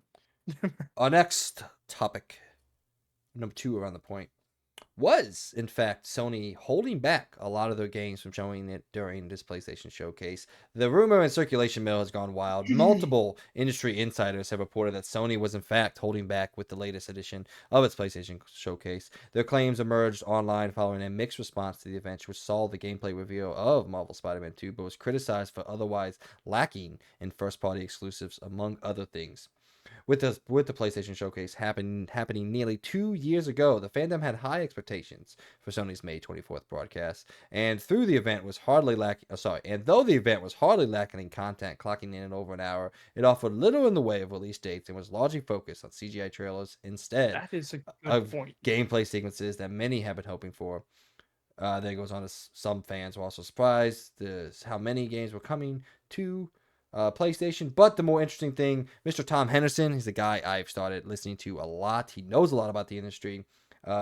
Anyway, established industry insider Tom Henderson subsequently took online to suggest that Sony has been holding back with the PlayStation Showcase. Many of the titles from the event are pretty much ready, even though they are yet to be treated to gameplay reveals and release dates. Henderson reported on May 25th, soon after another known leaker known as The Snitch said they were surprised to see Sony choosing to omit several AAA games that are on the horizon from its PlayStation Showcase lineup. Elaborating on that claim, The Snitch stated that another PlayStation PC port is currently slated to release in July, adding that it's super weird this game wasn't present at the showcase, so on and so forth. Yes, that game is probably Ghost of Tsushima. I was gonna Like we say, predicted. I understand why they didn't bring up any of the PC ports because, obviously their main focus is PlayStation, the console, the PS5. So I understand why they didn't bring up PC ports this time because it's such a big deal. It's been forever since they've done one of these showcases. So I get why they didn't talk about PC ports, which they could always bring up a PC port at any moment. They could just Yeah. drop a trailer. They'll Cool. put it on the People will blog, get that. But Yeah. So anyway, it's not a big deal. But I will agree with one huge point I didn't even think about. Yeah, where the fuck were the dates? It was just a bunch of 2023, or especially Spider-Man, fall 2023. You don't have a date? You don't have a date yet? Like, yeah. what is going on, dude? Like, September is not that far away. Where's the date? So I thought that was really weird. I totally agree with that point. That is something I forgot about. There was like no release dates, especially some of them straight up had nothing. They didn't even have a year. They just showed a game and said nothing. I'm like, oh, that's weird. Like, at least you give a year. But no, you're just like, eh, it's a game. We don't know when it's coming out. But do you But think a there's year would any? be nice. Do you think there's any concreteness to this claim that Sony was holding back? I mean, it's got to be some. Tom Henderson knows way more than we ever will about the industry. Do you think Sony could be holding stuff back for reasons unbeknownst to me and you, probably? But they just, we've talked about how they just don't want to talk anymore. And Yeah. that's clearly something that they just don't want to say anything until things are 100% ready to go and very, very close to coming out. They're just, Which I think is weird though, because this showcase had a lot of those games that weren't, or they at least didn't give us dates. So if they are going off that mindset with concrete, this game is coming out within this time, you would think that, especially since this has been forever since they've done a big showcase like this, they would have a lot more dates. Which kind of brings me back to I think he's a little wrong on them holding back on all the games, because if they were holding back, they would have held back a lot of these games that were talked about at the showcase. Because if they're going off of concrete dates, then they would have put dates down, but they didn't put dates down. So that doesn't show any concrete to what is any of this. well, And I don't think they're holding back because I just don't think any of these games are ready. I think a lot of people assume that they are pumping out games like Insomniac. They're not all Insomniac. So, Yeah. like, I just don't think games are ready yet. I think they honestly just don't want to do what Xbox did. If they continue off of what Xbox did, they will be in the same boat where Xbox is right now, where they talk about all these games way ahead of the time, and Xbox doesn't even know how long it's going to take them to make it, and then now we're like years and years later and we haven't gotten any of them. So I think it's better that they don't showcase all this stuff. I'd rather them wait. But it also doesn't give me a lot of faith when they don't put exact dates too. That also kind of scares me. Yeah. So, like, especially Spider-Man, I would hope to God it's not being delayed. They showed a huge amount of gameplay, but it's kind of weird that they only showed fall 2023. That was weird. Spider-Man was the only one that I thought, like, that's odd. Yeah. That's odd to not have that. Like, Helldivers, it's your first time showing it. Yeah, saying yeah. it, saying it's You're saying 2023. It could be yeah, anytime. That's yeah, fine. yeah. But Spider-Man was the one that I was like, that one feels like it should have been dated. Yeah, Like, so what's gonna happen? You have a state of play in 2 months, and then you date it. Why? yeah, I yeah. guess. Why I didn't you just guess. do it now? I guess just to make sure. Just I to make guess, yeah. sure they're ready to go. Again, because Sony, I just don't think wants to delay games like they have been. They Mhm. delayed The Last of Us a couple times. Oh, sorry, The Last of Us Part 2. God of War got delayed. All these things that they announced a couple years ahead of time ended up getting delayed. And I guess they got some bad heat from that, even though we've never said that's ever that big of a deal. I just don't think they want to do like you said with Xbox and delay two of the biggest games an entire year out. I don't think they want to. I don't think they want that kind of press. They want to put a date on it. The game comes out that date. So Mhm. instead of announcing a date, then delaying it, and then coming out with it, I think they're rather just right now they're looking at it like when it's ready, then we'll date it. When the game's Mhm. essentially going gold, then we'll put a date on it. So, but I don't know. I think it's clear that Sony held back during this, but I also am on the opinion that this showcase was supposed to happen way before May 24th. Mhm. This felt like a showcase that should have happened last year, and then this year we get a September showcase like we always have, not always have, that we've been having recently with the next year. So I just think for some reason or another, this thing got delayed quite a while because we've been hearing so many rumors like, oh, it's happening next month. It's happening next month. Here's when it is happening now. So it's like there's so many things out there that this thing got pushed back quite a while, and I don't know why. We'll never know why. Sony will never say why. But for some reason or another, they kept this in their back pocket until May 24th. So I guess we'll see. We'll see in the coming months. So hopefully, eventually. I just hope they don't delay. I mean, I doubt it, but I really hope to God they don't delay Spider-Man, dude, because that's gonna be tough. That's gonna be a tough It pill to looks swallow ready. if it I gets mean, put. It does. I mean, they showed a lot. It looked fine. It looked ready. It seemed like they showed a lot. A lot, actually, a lot more than I expected at this one. I was expecting a very short gameplay thing. They showed a lot more than a short amount of gameplay, but still, like to not put a date kind of has me slightly afraid. Do I believe it's gonna be delayed? No, but there's a chance. Now there is a chance. There originally wasn't a chance. Now there is a chance, I mean, if and you that bothers remember, me. they didn't date God of War until 2.5, 3 months before it came out. They just kept saying fall 2022, fall 2022, fall Yeah, yeah, and then 2022. they get yeah. And then they dated it when it got super, super close. And then, like, all right, we're good to go. We have it. We're done. It's ready to go. Put a date on it. So, maybe it's not that big a deal. Maybe Sony's just like, we're just not going to date it until we're completely sure. That's fine. Yeah, But I guess, if it does get delayed, we'll know because they said fall. And if it comes out, January of 2024, well, it got delayed. So yeah. I guess they're just like, let's just be safe. So who knows? All right, next story. This will be a short one. Project Q. Sorry, I read my entire write-up wrong. PlayStation Project Q not only looks bad, but it's reported battery life may in fact take your breath away, not in the good way either. Again, Mr. Tom Henderson, reading from Insider Gaming, has said, prepare yourselves because Insider Gaming understands that the Project Q battery life will be around 3 to 4 hours. Yes, you read that right. At least Project Q is on brand with the DualSense having a short battery life, I guess. Which, by the way, I still say in my testing, it's really not that short. It just lets you know it's going dead way too early. Like I've ran on low battery for 2 hours before playing like a heavy game that's hitting the controller. I don't know why it That's lets you fair. know it's going low so early and so ahead of time. But yeah, I've had that notification show up for hours upon hours of gameplay, and I don't Yeah. understand why. But anyway, if it's just 3 to 4 hours, I guess that is short. But I mean, the Switch isn't much longer. Yeah, Switch is about 4 to 5, I believe. Yeah, I mean, if you're I playing think a that's heavy what that. intensive Yeah. game, I think Breath of the Wild, I was at like 3 Oh, on Tears of the on Kingdom, on like dude. the I could original play one. this thing for like 4 hours, four to Yeah. five hours on this thing, and So it's still just going through. I don't know how it does it. people are saying this is bad, but I'm like, I don't really think it's that bad. Like, I It's don't not think. that bad because let's be honest here, when you're playing this thing, it's not going to last that long, and I don't think they put a big battery in this, which again kind of does help me bring back the fact that I'm gonna assume this thing isn't going to be anywhere close to $200. I would hope they got it's not $200 because if it's $200, you're getting scammed. Because I'm just saying, like, probably the most expensive part of this entire device is the controller thing that is attached to the screen. The screen's dirt cheap. I know for a fact because I'm sure this is just an IPS basic 1080p 60 FPS display that they probably paid Samsung or so to create for them, and then probably a basic ass battery. I don't even know what the milliamp hour is on it, but it's probably not that huge.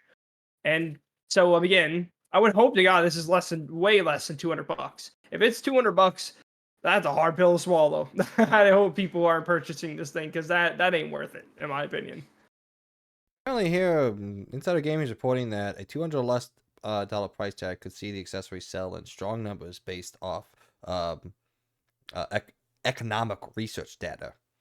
Yeah. Like I said, there's a market for this. I don't really. I mean, I guess I do know because I want it, but I don't want to spend too much for it. But there's a weird market for this. Remote play is like the most underrated thing Sony has going for it. No one knows what it is unless you know.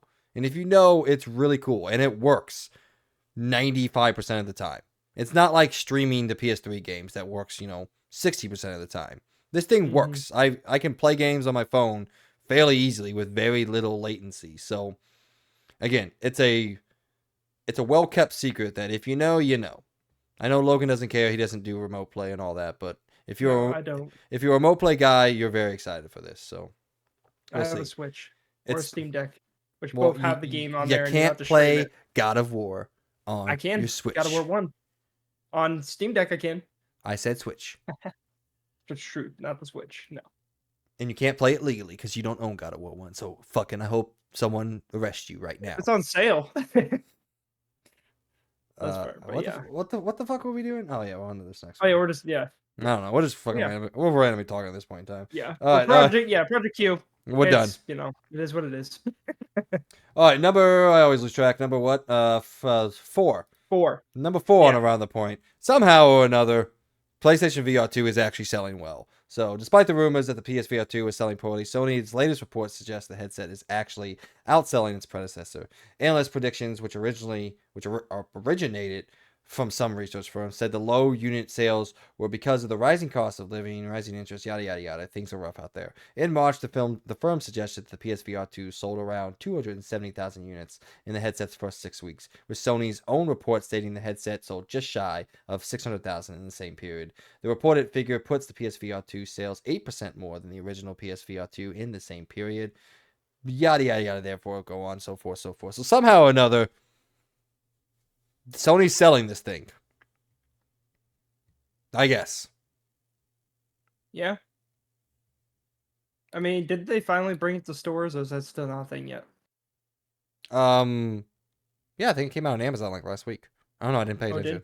I have it, so I think that probably obviously helped boost it a little bit. I would hope. I mean, it did. Yeah, because I remember I saw the page. Yeah. Yeah. PSVR but yeah, I mean, 2. I'm not surprised that it's selling better, but there it is. It's PSVR a matter 2. Of by the year, if they keep just not doing much for this thing, I think it's going to dramatically drop. Unless they start doing something with this thing. I will say Sony's a little bit like Madden, Call of Duty, and PlayStation, where they can just sell things and don't have to do too much. I guess it's a little unfair like that. While I think they've had a great outing in the PS5 and they've had a great generation, there's a lot of people out there that don't think so, but it doesn't matter. They're selling PlayStation 5s faster than they've ever sold things before. Like I think people are more upset because they don't know that, like, it's more that the market has been really screwed up in the past few years because mainly, the fact that these next-gen consoles are now current-gen consoles. That's why it's so funny because we still call them next-gen, and that's the problem right there. It's just that they haven't been pushed out as much. We've had a lot of manufacturing problems in the last few years, so it's not a surprise that obviously a lot of people are like a little disappointed with this generation. It's because, this generation really didn't start off too well. It started off with one of the worst years ever that honestly barely even felt like a year. It felt like we lost 2 years of our lives with 2020 and 2021. And so that kind of really hurt this generation a lot. It came out literally in the worst year ever. Like, they could have waited maybe a couple of years, but that would have not worked out. But that's basically kind of how it feels because it's like we haven't really gotten this generation yet. We haven't actually started. And that's the problem. That's why people are disappointed, which I understand that. I don't think you should be blaming them for it. It's mainly just that that's what happened. It just happened to land at the worst time. Worst and best time. It was the best time because obviously video game sales went up by a lot, but also worst time is in manufacturing got cut down by a lot, and so they couldn't get these out as fast as they usually would with most generations. So, and then they couldn't ship the damn things because nobody was working in the shipping. And why would a developer at that time be making games specifically for current? Well, it was next gen at that time. Why would people be doing that? Because you'd be losing a lot of money. So it makes sense why we've been like this for years. That's why this year is the first year where I really feel like we're actually, which is sad to say, I think we are fully actually getting a current gen games. Like we are going to be just strictly current gen, which is good. And that means from now on, I think we're just going to barely see any PS4 in that games. I mean, we are still getting foam stars for PS4, but I mean, everything else mostly looks like it's just coming out on PS5 and that. So foam stars could run on a fucking NES. Dude, it looked no, it cannot. There's no way. It looks like it can run on a Switch. It did. Honestly. Yeah, it did. Mostly because it already is. It's called Splatoon 3. Oh. Yeah, that's true. All right, but it doesn't have foam. It doesn't have foam. You're right. Big old negative there. So congratulations, I guess, to PSVR 2. You somehow managed to do it. I don't know how, but you did it. Good job, Sony ponies out there. You bought up a $600 device. Hey, I did it. Hopefully you start getting some software, please. I'm having fun with it. I still like it. I think it's amazing. No, I'm not saying it's a bad device, but I think in a year or two, people are going to start being like, so what's going on? Where's it at?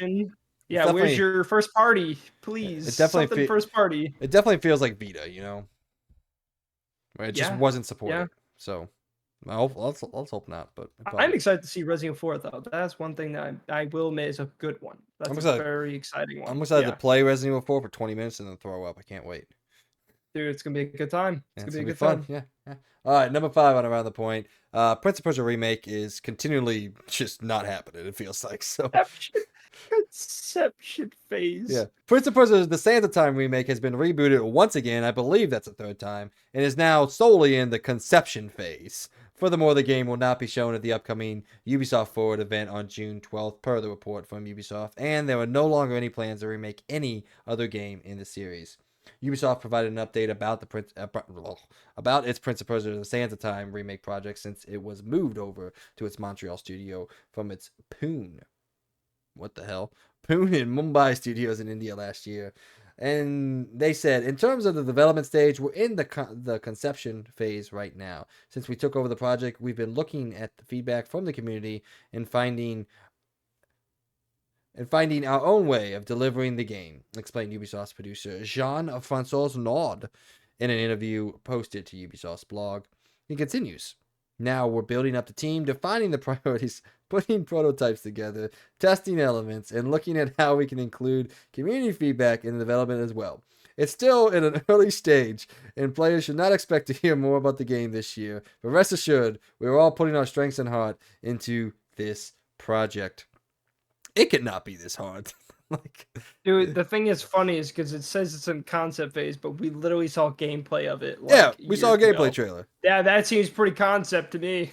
I mean, it did look like a concept. It looked horrible. It looked awful. So what this tells me is just the game, they just fucking started. I mean, hey, we're still waiting for Splinter Cell. When the hell is that coming? Into the concept phase too. Yeah, probably still in the concept phase. Yeah. They're really working hard on it. Clearly, you can tell that everything's going just fine, guys. Just building fine. Okie dokie. You're building prototypes for a game that got announced 3 years ago. Oh my god, that's it's almost like we got a really concept about what it is. It's almost like you're literally just remaking it. You just gotta do. It's not like we have an original to look at, you know? Yeah.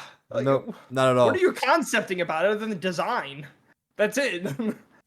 I don't know.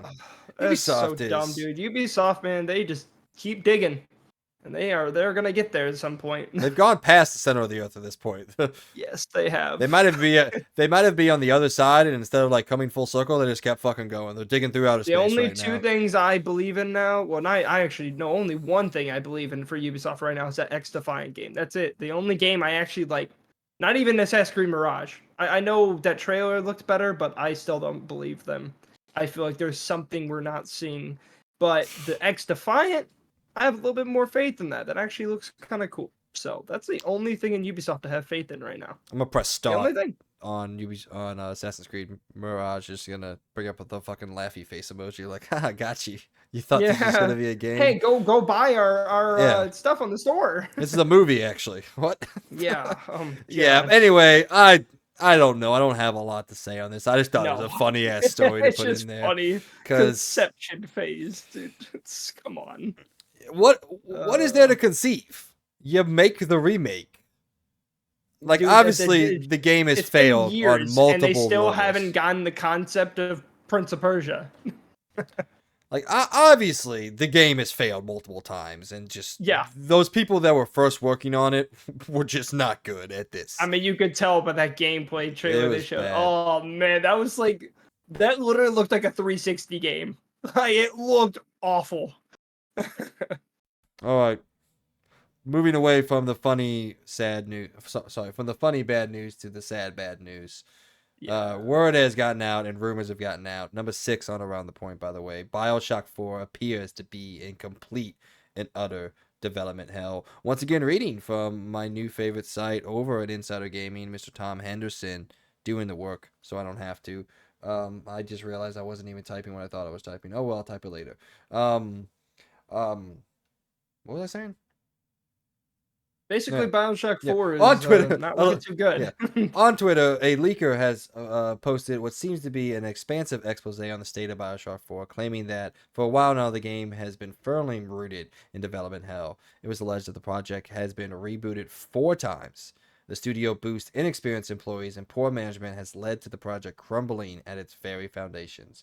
It has been more than 10 years since the last Bioshock game, Infinite, was released. That was a successful enough title, receiving critical acclaim and positive reviews across the board, but since then, the franchise has been plunged into darkness. It was generally assumed that Bioshock 4 was in development behind closed doors, but the latest leak suggests that it may be suffering so badly that it might never be released. I gotta say, it's so weird because like I feel like I'm just surprised that it's in such bad. Like I don't know what happened. Like what happened? Because like they literally had Bioshock 1, then Bioshock 2, which yeah, Bioshock 2 wasn't fantastic, but Bioshock Infinite I really liked a lot. Um, and then nothing, and it's been really weird because like what happened? Where did everyone go? Did everyone not like what they created with Infinite? Was people disappointed? Did everybody that did the original Bioshock and even Infinite all just leave at the same time? Well, Because no, like, dude, they're all working on Judas now because oh, that's they fair. Which Judas does look good. I'm very hyped for that. That looks awesome. 2K for some reason closed the studio that made Bioshock. You didn't know that? That's no, Yeah, I didn't know that. That's so dumb. yeah. Ken I didn't know Levine that. is the guy who's running the studio that makes Judas, who is the guy who made Bioshock. Why? So Was it because Infinite didn't sell as well as they wanted to? I'm gonna guess. probably, I don't know. Dude, oh, Infinite was so good, man. I'm kind of sad to see that. I didn't know that. That's so dumb. Yeah, but But yeah, if this guy is to be believed, again, this is still a rumor. It just sounds like this game has failed more than Prince of Persia somehow, which I have no clue how that's possible. yeah. Reboot it 4 times. 4 times you restart it, and apparently, just the people just don't know what they're doing. You know, if you read that article, it's just they're unexperienced, they're not managed well. They're lost. They're walking. They're like the dude in Warzone you see just looking up at the sky and I don't know what the hell's going on. Um, and yeah, that sucks. Like, how do you let? It's like, the whole KOTOR remake. Like, how do you let that studio fuck Oh up my that god, game? yeah. Like, you gotta know this shit's important. Like, you're remaking KOTOR. You gotta put it in someone's hands that knows what the hell they're I doing. mean, In 2K's position, you're making the next Bioshock. You can't give that to the guy that just graduated fucking with a C plus average from Tennessee State Community College in video game development. Like, what are you guys doing out there? Like, isn't 2K connected with Rockstar? Am I correct on that? no, it's Take Two. But 2K, but 2K owns Oh, Take Two, wait, so yes. Take Two. Oh yeah, the company owns two major, Rockstar and 2K. Okay. Yeah. Never mind then. I was gonna say, I mean, hey, Rockstar literally gave away some of their most beloved properties to a shitty mobile developer, and they, as you can tell, the definitive editions weren't so definitive. But no, now I kind of have to go back on that statement because I thought they For some reason, I thought 2K was the publisher for some reason, or the main man, but no, they're just the same with Rockstar. Yeah. Again, I mean, I hope that Judas, the original team, can come out with a good game too. The But actual Bioshock 4. yeah, but I don't know. We got another game recently called Callisto Protocol that everyone got unbelievably hyped for, and was supposed to be a good spiritual successor of Dead Space, and wasn't great. So I'm hoping Judas can do it, but who knows if they have the same creative juices that they had back in the day. So I hope they do. I want Judas to be good. I want Bioshock to come back. I actually really like the style that they are. I think they're really good. Atomic Heart tried to do it, garbage. So let's hope Judas can do it, please. And maybe Bioshock will come out someday. Maybe it'll be like Dead Island, just randomly get showcased within the year and actually finally come out. Who knows? All right. A final news story of the week, number 7 on Around the Point. Ubisoft's open world Star Wars game may in fact be coming out much sooner than any of us predicted in the entire world. Once again, reading from Insider Gaming. I love these guys. I like them a lot. It says a new report from Kotaku has stated that Ubisoft's open world Star Wars game, codenamed Project Helix, could release in early 2024. The report says that the game is currently scheduled to release this fiscal year and is another big game Ubisoft mentioned in its latest earnings calling. I'm having troubles. According to the report, though, Kotaku sources believe the current fiscal year target is probably too ambitious, and the title will likely slip into the next fiscal year. If true, it means we could expect to see some form of announcement at this year's Ubisoft Forward event. Insider Gaming reached out to its sources, who were able to independently verify that the title is indeed named Project Helix, but was unable to verify the game's expected release date. I know you're not excited about this, but I actually like Massive. I think it's the only studio that knows what the hell they're doing over there at this point in Ubisoft. I'm excited about the Avatar game they're making. You know, we've talked about how Division is actually a decent game, even though it's not our cup of tea, but at least it's good. So I like Massive. I think they can do this. I will be here probably day one because it's Star Wars games, and like we've said a couple times, for some reason Star Wars games haven't figured out. Star Wars movies, not so much, but Star Wars games, I feel like have their shit figured out. I really want them to nail. Obviously, I mean, I think they're probably the only team that has a small bit of faith from me because I did like the Division 1. I actually liked it more than I did ever with like Destiny 1. I feel like they had something really good with Division 1, and I just never played Division 2, so I can't really say if I like it or not. But I love Division 1 in many ways, other than obviously that the story wasn't as good as it could have been, and the fact that it's just really grindy at the end, but that's just how live service games were. I mean, that was at the beginning of live service and all that. So yeah, I do have a little bit more faith in them because I think they are probably one of the most detail oriented team in Ubisoft. Like, I think Division still looks amazing to this day. The way they designed everything, the graphics, even though yes, it was technically a downgrade, I thought it was still mind blowing when I played it the first day. And I think they're going to do a really good job, but also I'm still really worried because it's that higher up people that are going to screw this over when it's not probably the developer team at all. I really am excited for Avatar in a way, but I'm really trying to lower my expectations to the floor because it seems like they're pushing this game out pretty quick, and especially this Star Wars game, which we have no idea what it's even about other than it's open world and it's Star Wars. So yeah, I mean, it's not that quick. Division 2 released 2019. If Avatar comes out at the end of this year, that's 4 years. It's not that quick. yeah, The gap between Avatar and the Star Wars game, that'll be quick. That's that's late what I'm confused 2023 about. and Like, how are they gonna do that? I mean, Insomniac does it. Yeah, but you know how Ubisoft is when they push things out quickly. There's a bit of a difference. Yeah. Yeah. Ubisoft is the two pump chumps of video games.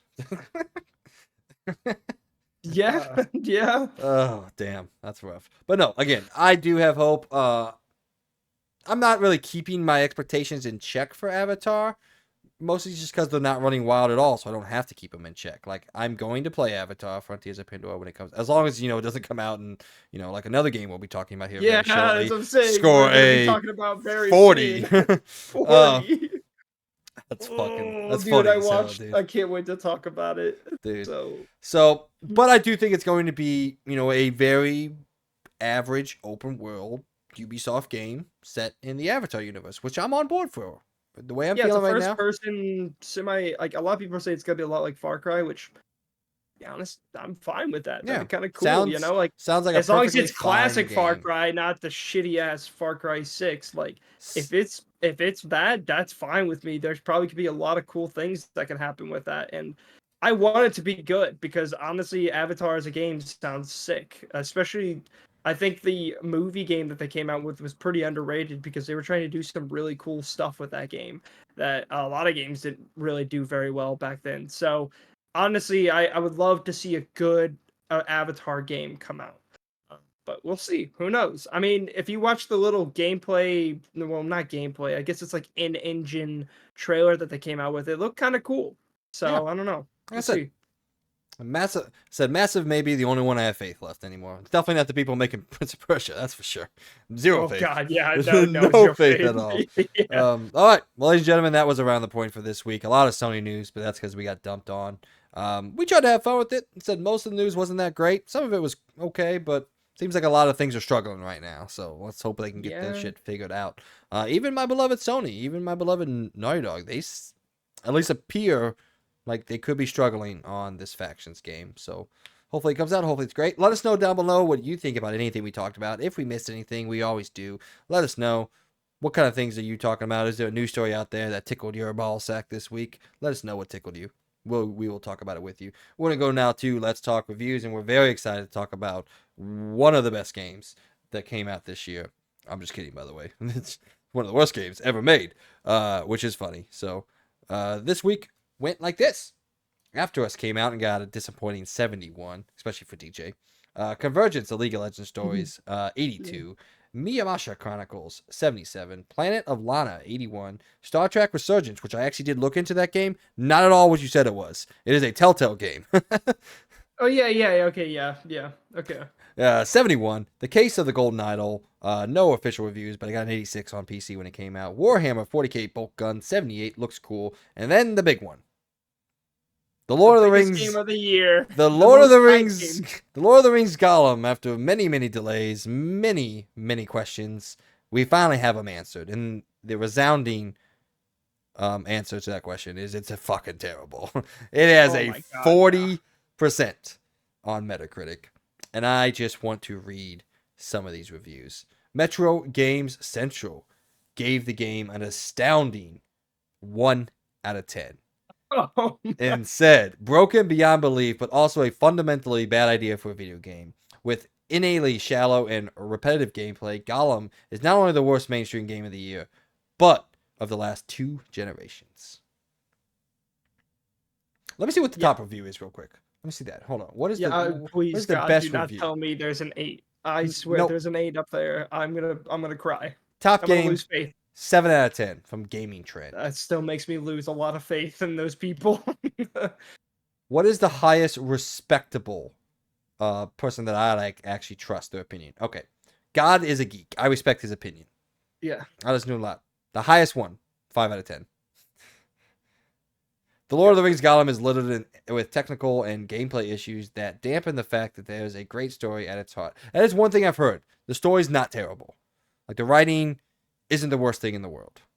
Really? Because I've seen some really bad lines I in mean, there's the always game. bad lines in games. There's bad. No, but like, have you watched any of this for this game? Yeah, I watched like any of it? 4 reviews. Oh my God, dude, Skill Up absolutely mastered this game. It was hilarious. Dude, this game is it's bad. It is bad. I mean, I knew it was gonna be bad, even when you had that tiny bit of faith that when you're like, yeah, it doesn't look too bad. Now, I already knew it was looking I said bad. it looked bad. But it's even worse than what I was expecting. Oh, it's worse Like, than anybody expected. I was expecting average, very average, very average game, but it's worse than average. It's beyond below average. It's horrible. They kind of ruined the Gollum character and change him and do these really dumb things that make no sense to the Lord of the Rings at all. It's also a weird life sim game at the very beginning, from what I heard. What the hell, dude? What is this game? It's so bad. And I think there was like an article that came out recently where the dude said, "I'm sorry for making a bad game," basically. Oh yeah, Like, no, the director came out and said, "Our bad." oops. Sorry for releasing a $60 game, by the way, on console and $50 on PC. Um, who the fuck, dude? If you paid $60, I just want to first thing first say, I'm sorry, I think because I hope you didn't. I think someone acquainted this. I heard. I don't remember where I read this. I read a lot on this game this week. I was kind of just like diving into it, and they said, sometimes you play the game of baseball and you swing and the miss. Sometimes you step up to the plate and you're playing soccer and then Mhm. you score a touchdown. Like, just nothing fucking works. You're not doing anything properly. And that's this game in a nutshell. You're playing the wrong sport with the wrong equipment, thinking you're playing something else. So Mhm. I do have to say, Push Square gave the game a resounding 2 out of 10 as well. The Lord of the Rings Gollum is a broken mess of a game. There are barely any redeeming qualities to be found amidst what can only be described as a massive missed opportunity. I actually don't think there's much opportunity with this idea. Oh, have you looked up the tech specs for this game, by the way? To run everything at max with ray tracing, you had to have a 4090, Jesus but fuck. also a Hold on. 4090. Hold on. But no, this is where it gets really funny. But you have to turn on DLSS on balanced with a 4090. PC requirements. Like, well, I can't spell. PC requirements. Let's see. Okay. I'm looking this up because I don't believe you. Yeah, no, that's literally what they have. Okay, well, technically, the recommended system requirements are a Ryzen 5 3600 on i7, a GTX 3070, or AMD RX 6750, which is barely below what you have. Actually, I think that's over what you have. No, you have a 6900, right? Yeah, Okay, 6900. so it's a little bit below what you have. Oh, and all that is for medium presets at 1080p with ray tracing Yeah, on. yeah, Whoo! God yeah. damn. And as you can tell, this game is very insanely technically impressive, Oh right? yeah. Dude. Makes the Looks so makes good. Red Dead Redemption 2 look like a PS1 game. Yeah. Oh my god, dude, this is just it's so bad. Like I don't What did we predict it? Cuz That's what I'm curious I about. want to look that up. Ratings predictions. Hold on. By the way, you were the only one that didn't get a bullseye on the Tears of the Kingdom. We all said 96. Really? You said 95. It scored 96 now. Hold on. Damn. Lord of the Well, Rings Gollum. Where the fuck are you? I guess I could just, control F, but I don't feel like it. Maybe we didn't predict this. I thought we did, didn't we? Oh, we did it last because I don't year. think any of us I don't think We any did of it. oh yeah, maybe we Oh, did yeah, last we, year. we did it last year. It was supposed to come out this year. I think we all said like in the 60s, if I remember right. Yeah. Well, anyway, well, it did not.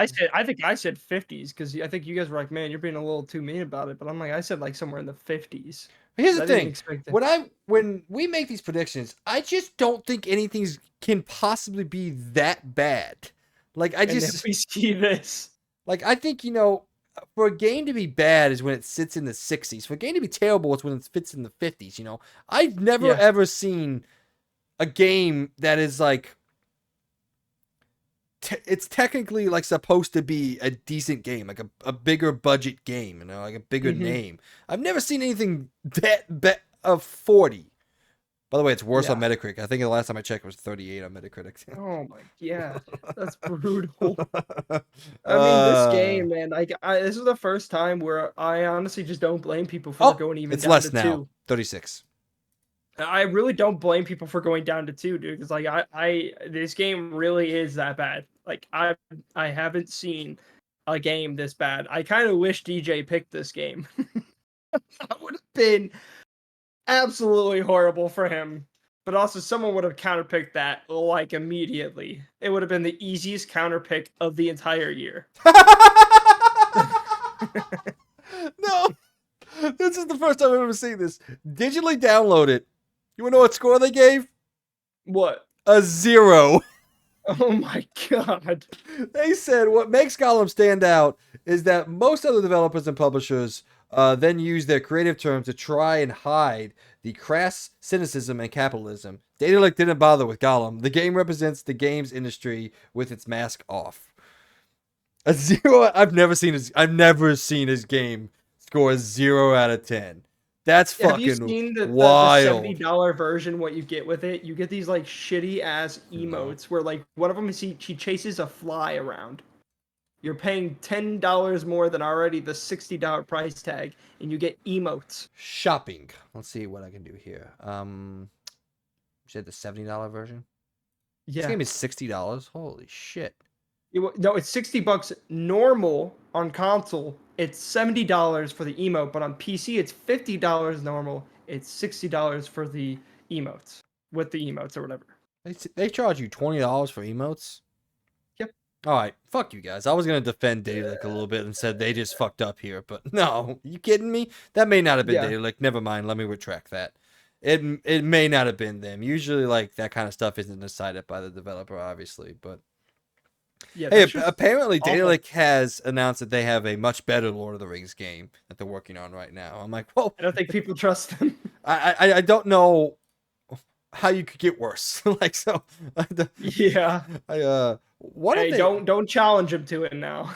What have they done? Let me see if they've done anything worthwhile to talk about. No, I have not. Um, What did they make before? before this, they apparently made a game for Windows. It's called A Year of Rain, and then before that, State of Mind, The Long Journey Home, Ken Follett's The Pillars of the Earth. That was a good one. Uh, oh, that Silence game. You remember that Silence game? Wait, no, that's not what it is. Silence game. Never mind. I thought it was a game where you play as a deaf guy and there's like no audio at all. Whatever Blackguards 2 is. Anna's Wait, did Quest. they make Silence? They made a game called Silence, but it's not the game I thought it was. Oh, it's got mostly positive, so I mean, hey, that one at least did better by a lot. Yeah, it was reviewed by 3 people. Yeah, it's at 1,452 people on Steam. They say very positive. But anyway, do not buy the next game that these guys make. So Yeah, it's I think they lost any bit of possibility of people ever wanting something from them again. Like this just looks that it's that bad. Honestly, I would have just scrapped the game because I especially think it's very interesting because Scale Up brought a good point. A good point about this game is it seems like they were trying to make this game about someone else, but then later on they just flopped Gollum in instead. well, like he said, And like then Gollum is just stylistically not a good protagonist for a video game. no, and then but also just the character you're playing throughout the game isn't even Gollum really. Like Gollum is not a person that would help a bird and father it Yeah, he would eat a and be bird. able, yeah, or even not like he's a backstabbing. Yeah, he would eat birds. He doesn't give a crap about any of that stuff, and the only thing he cares about is the ring. So what? And him being such a kiss ass too. Like, dude, what the heck, dude? Like, it's just not Gollum, not who he is, and I think it's a horrible. Just especially love watching all the dumb things like collecting tags from dead bodies. Like, what the fuck is going on? You want to know what's funny though? I watched all the reviews. I read a lot on it. I kind of want to play it just out of morbid Just curiosity. Yeah, just yeah, morbid curiosity. I ain't spending money on it. yeah, I might spend like $10 just for content for the show, just so I can like. yeah, I might record it and just see. Just like what is it? yeah. Worst All right. game of the year. Worst game. One of the worst games ever made. I have Yeah, very few games on Metacritic or OpenCritic that have scored lower than that. I think there's maybe like 5. yeah. All right, let's finish up here. That was LTR. Let us know down below if you've played Lord of the Rings Gollum. Please don't. But no, I will say Star Trek Resurgence. I actually want to play it. Looks kind of cool. Yeah, I love I, Star I would Trek. say I figured Yeah. you might like that. To be fair, you told me it was some kind of like strategy game. No, I said it was like an RPG because I got to look at it a little bit, but we Oh, didn't stick around a lot, so I didn't okay. really read too much into it. But I knew it looked kind of like a Telltale game ish. I think there's a little bit more than that, but I don't know. Anyway, It looked interesting. sorry, DJ, So about After Us. It looked good. I mean, 71 is not What even bad, but is After Us? I don't know, some game. Anyway, out this week, guys. May 30th, you can Chicory, A Colorful Tale comes to Xbox Series X and S. Company of Heroes 3 sees its next gen release on PS5, Xbox Series X and S. System Shock on PC. On June 1st, Etrian Odyssey Origins Collections on Switch and PC. Killer Frequency on PS5, Xbox Series X and S. Quest, Switch and PC. Skatebird on PS5 and 4. Then on June 2nd, the big one of the week, Street Fighter 6 on PS5, 4, Xbox Series X and S, and PC. Super Mega Baseball on next gen only consoles, PS5 and Xbox Series X and S. And then the longest name of all time, We Love Katamari Reroll Plus Royal Reverie on PS5. That's a lot of R's, by the way. PS5, 4, Xbox Series X and S, Switch, and PC. Have fun playing Street Fighter. What do you got?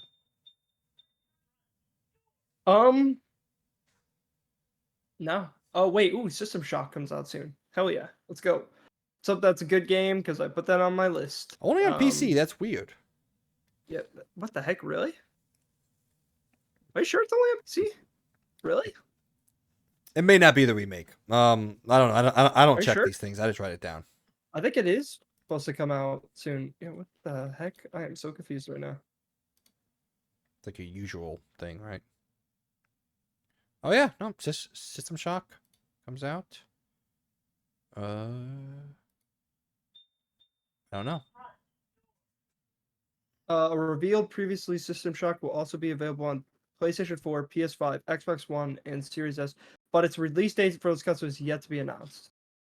So it is So going it's to be only pushed coming back. out. It's only coming out on on PC. Well, that's weird. odd. I mean, it's just like the freaking what's that one game that was supposed to come out last year for Xbox? It was that Warhammer game. Still, by the way, Dogtide. don't you think it's funny when they said it's coming soon after, and it's been like half a year almost now, and it's still not on Xbox. Well, it's like Final Fantasy It's VII not remake. coming. Still not there. Yeah, that's Never God. happening. Skatebird though, cool. Yeah, and that none new. No. Nothing of note, he says. All right, ladies and gentlemen, this brings us to the end of our show. Let's get the hell out of here. Everyone who's either watching or listening, we just want to take this time, as always, and thank you from the bottom of our hearts. Without your support, we could not be doing what we're trying to do, but please help us to continue to grow by telling everyone out there that you know who has a slight appreciation for all things pop culture, that they have some new friends waiting to talk all sorts of fandoms with them. We would greatly appreciate it. Mr. Birdman, any last words? Thank you guys for stopping by. I know this was a bit of a kind of sad episode with a lot of problems happening in gaming, but I hope you found it very interesting. Maybe you learned a little something. But other than that, thank you guys for stopping by. Hope you guys enjoyed this episode of the Experience Point. So back to you, Mike. Once again, thanks everyone for listening and following along with us. This has been another episode of the XP Podcast, brought to you by all of us here at the Experience Point. Technically not all of us, because DJ comes in every once in a while, so anyway, It's been a while since he's been on here. Yeah, I know. I was talking to him. I'm trying to bring him in for something, but it just hasn't lined up great yet. Anyway, I hope everyone has a great week, and as always, guys, see you on the next one. Peace, Adios. amigos.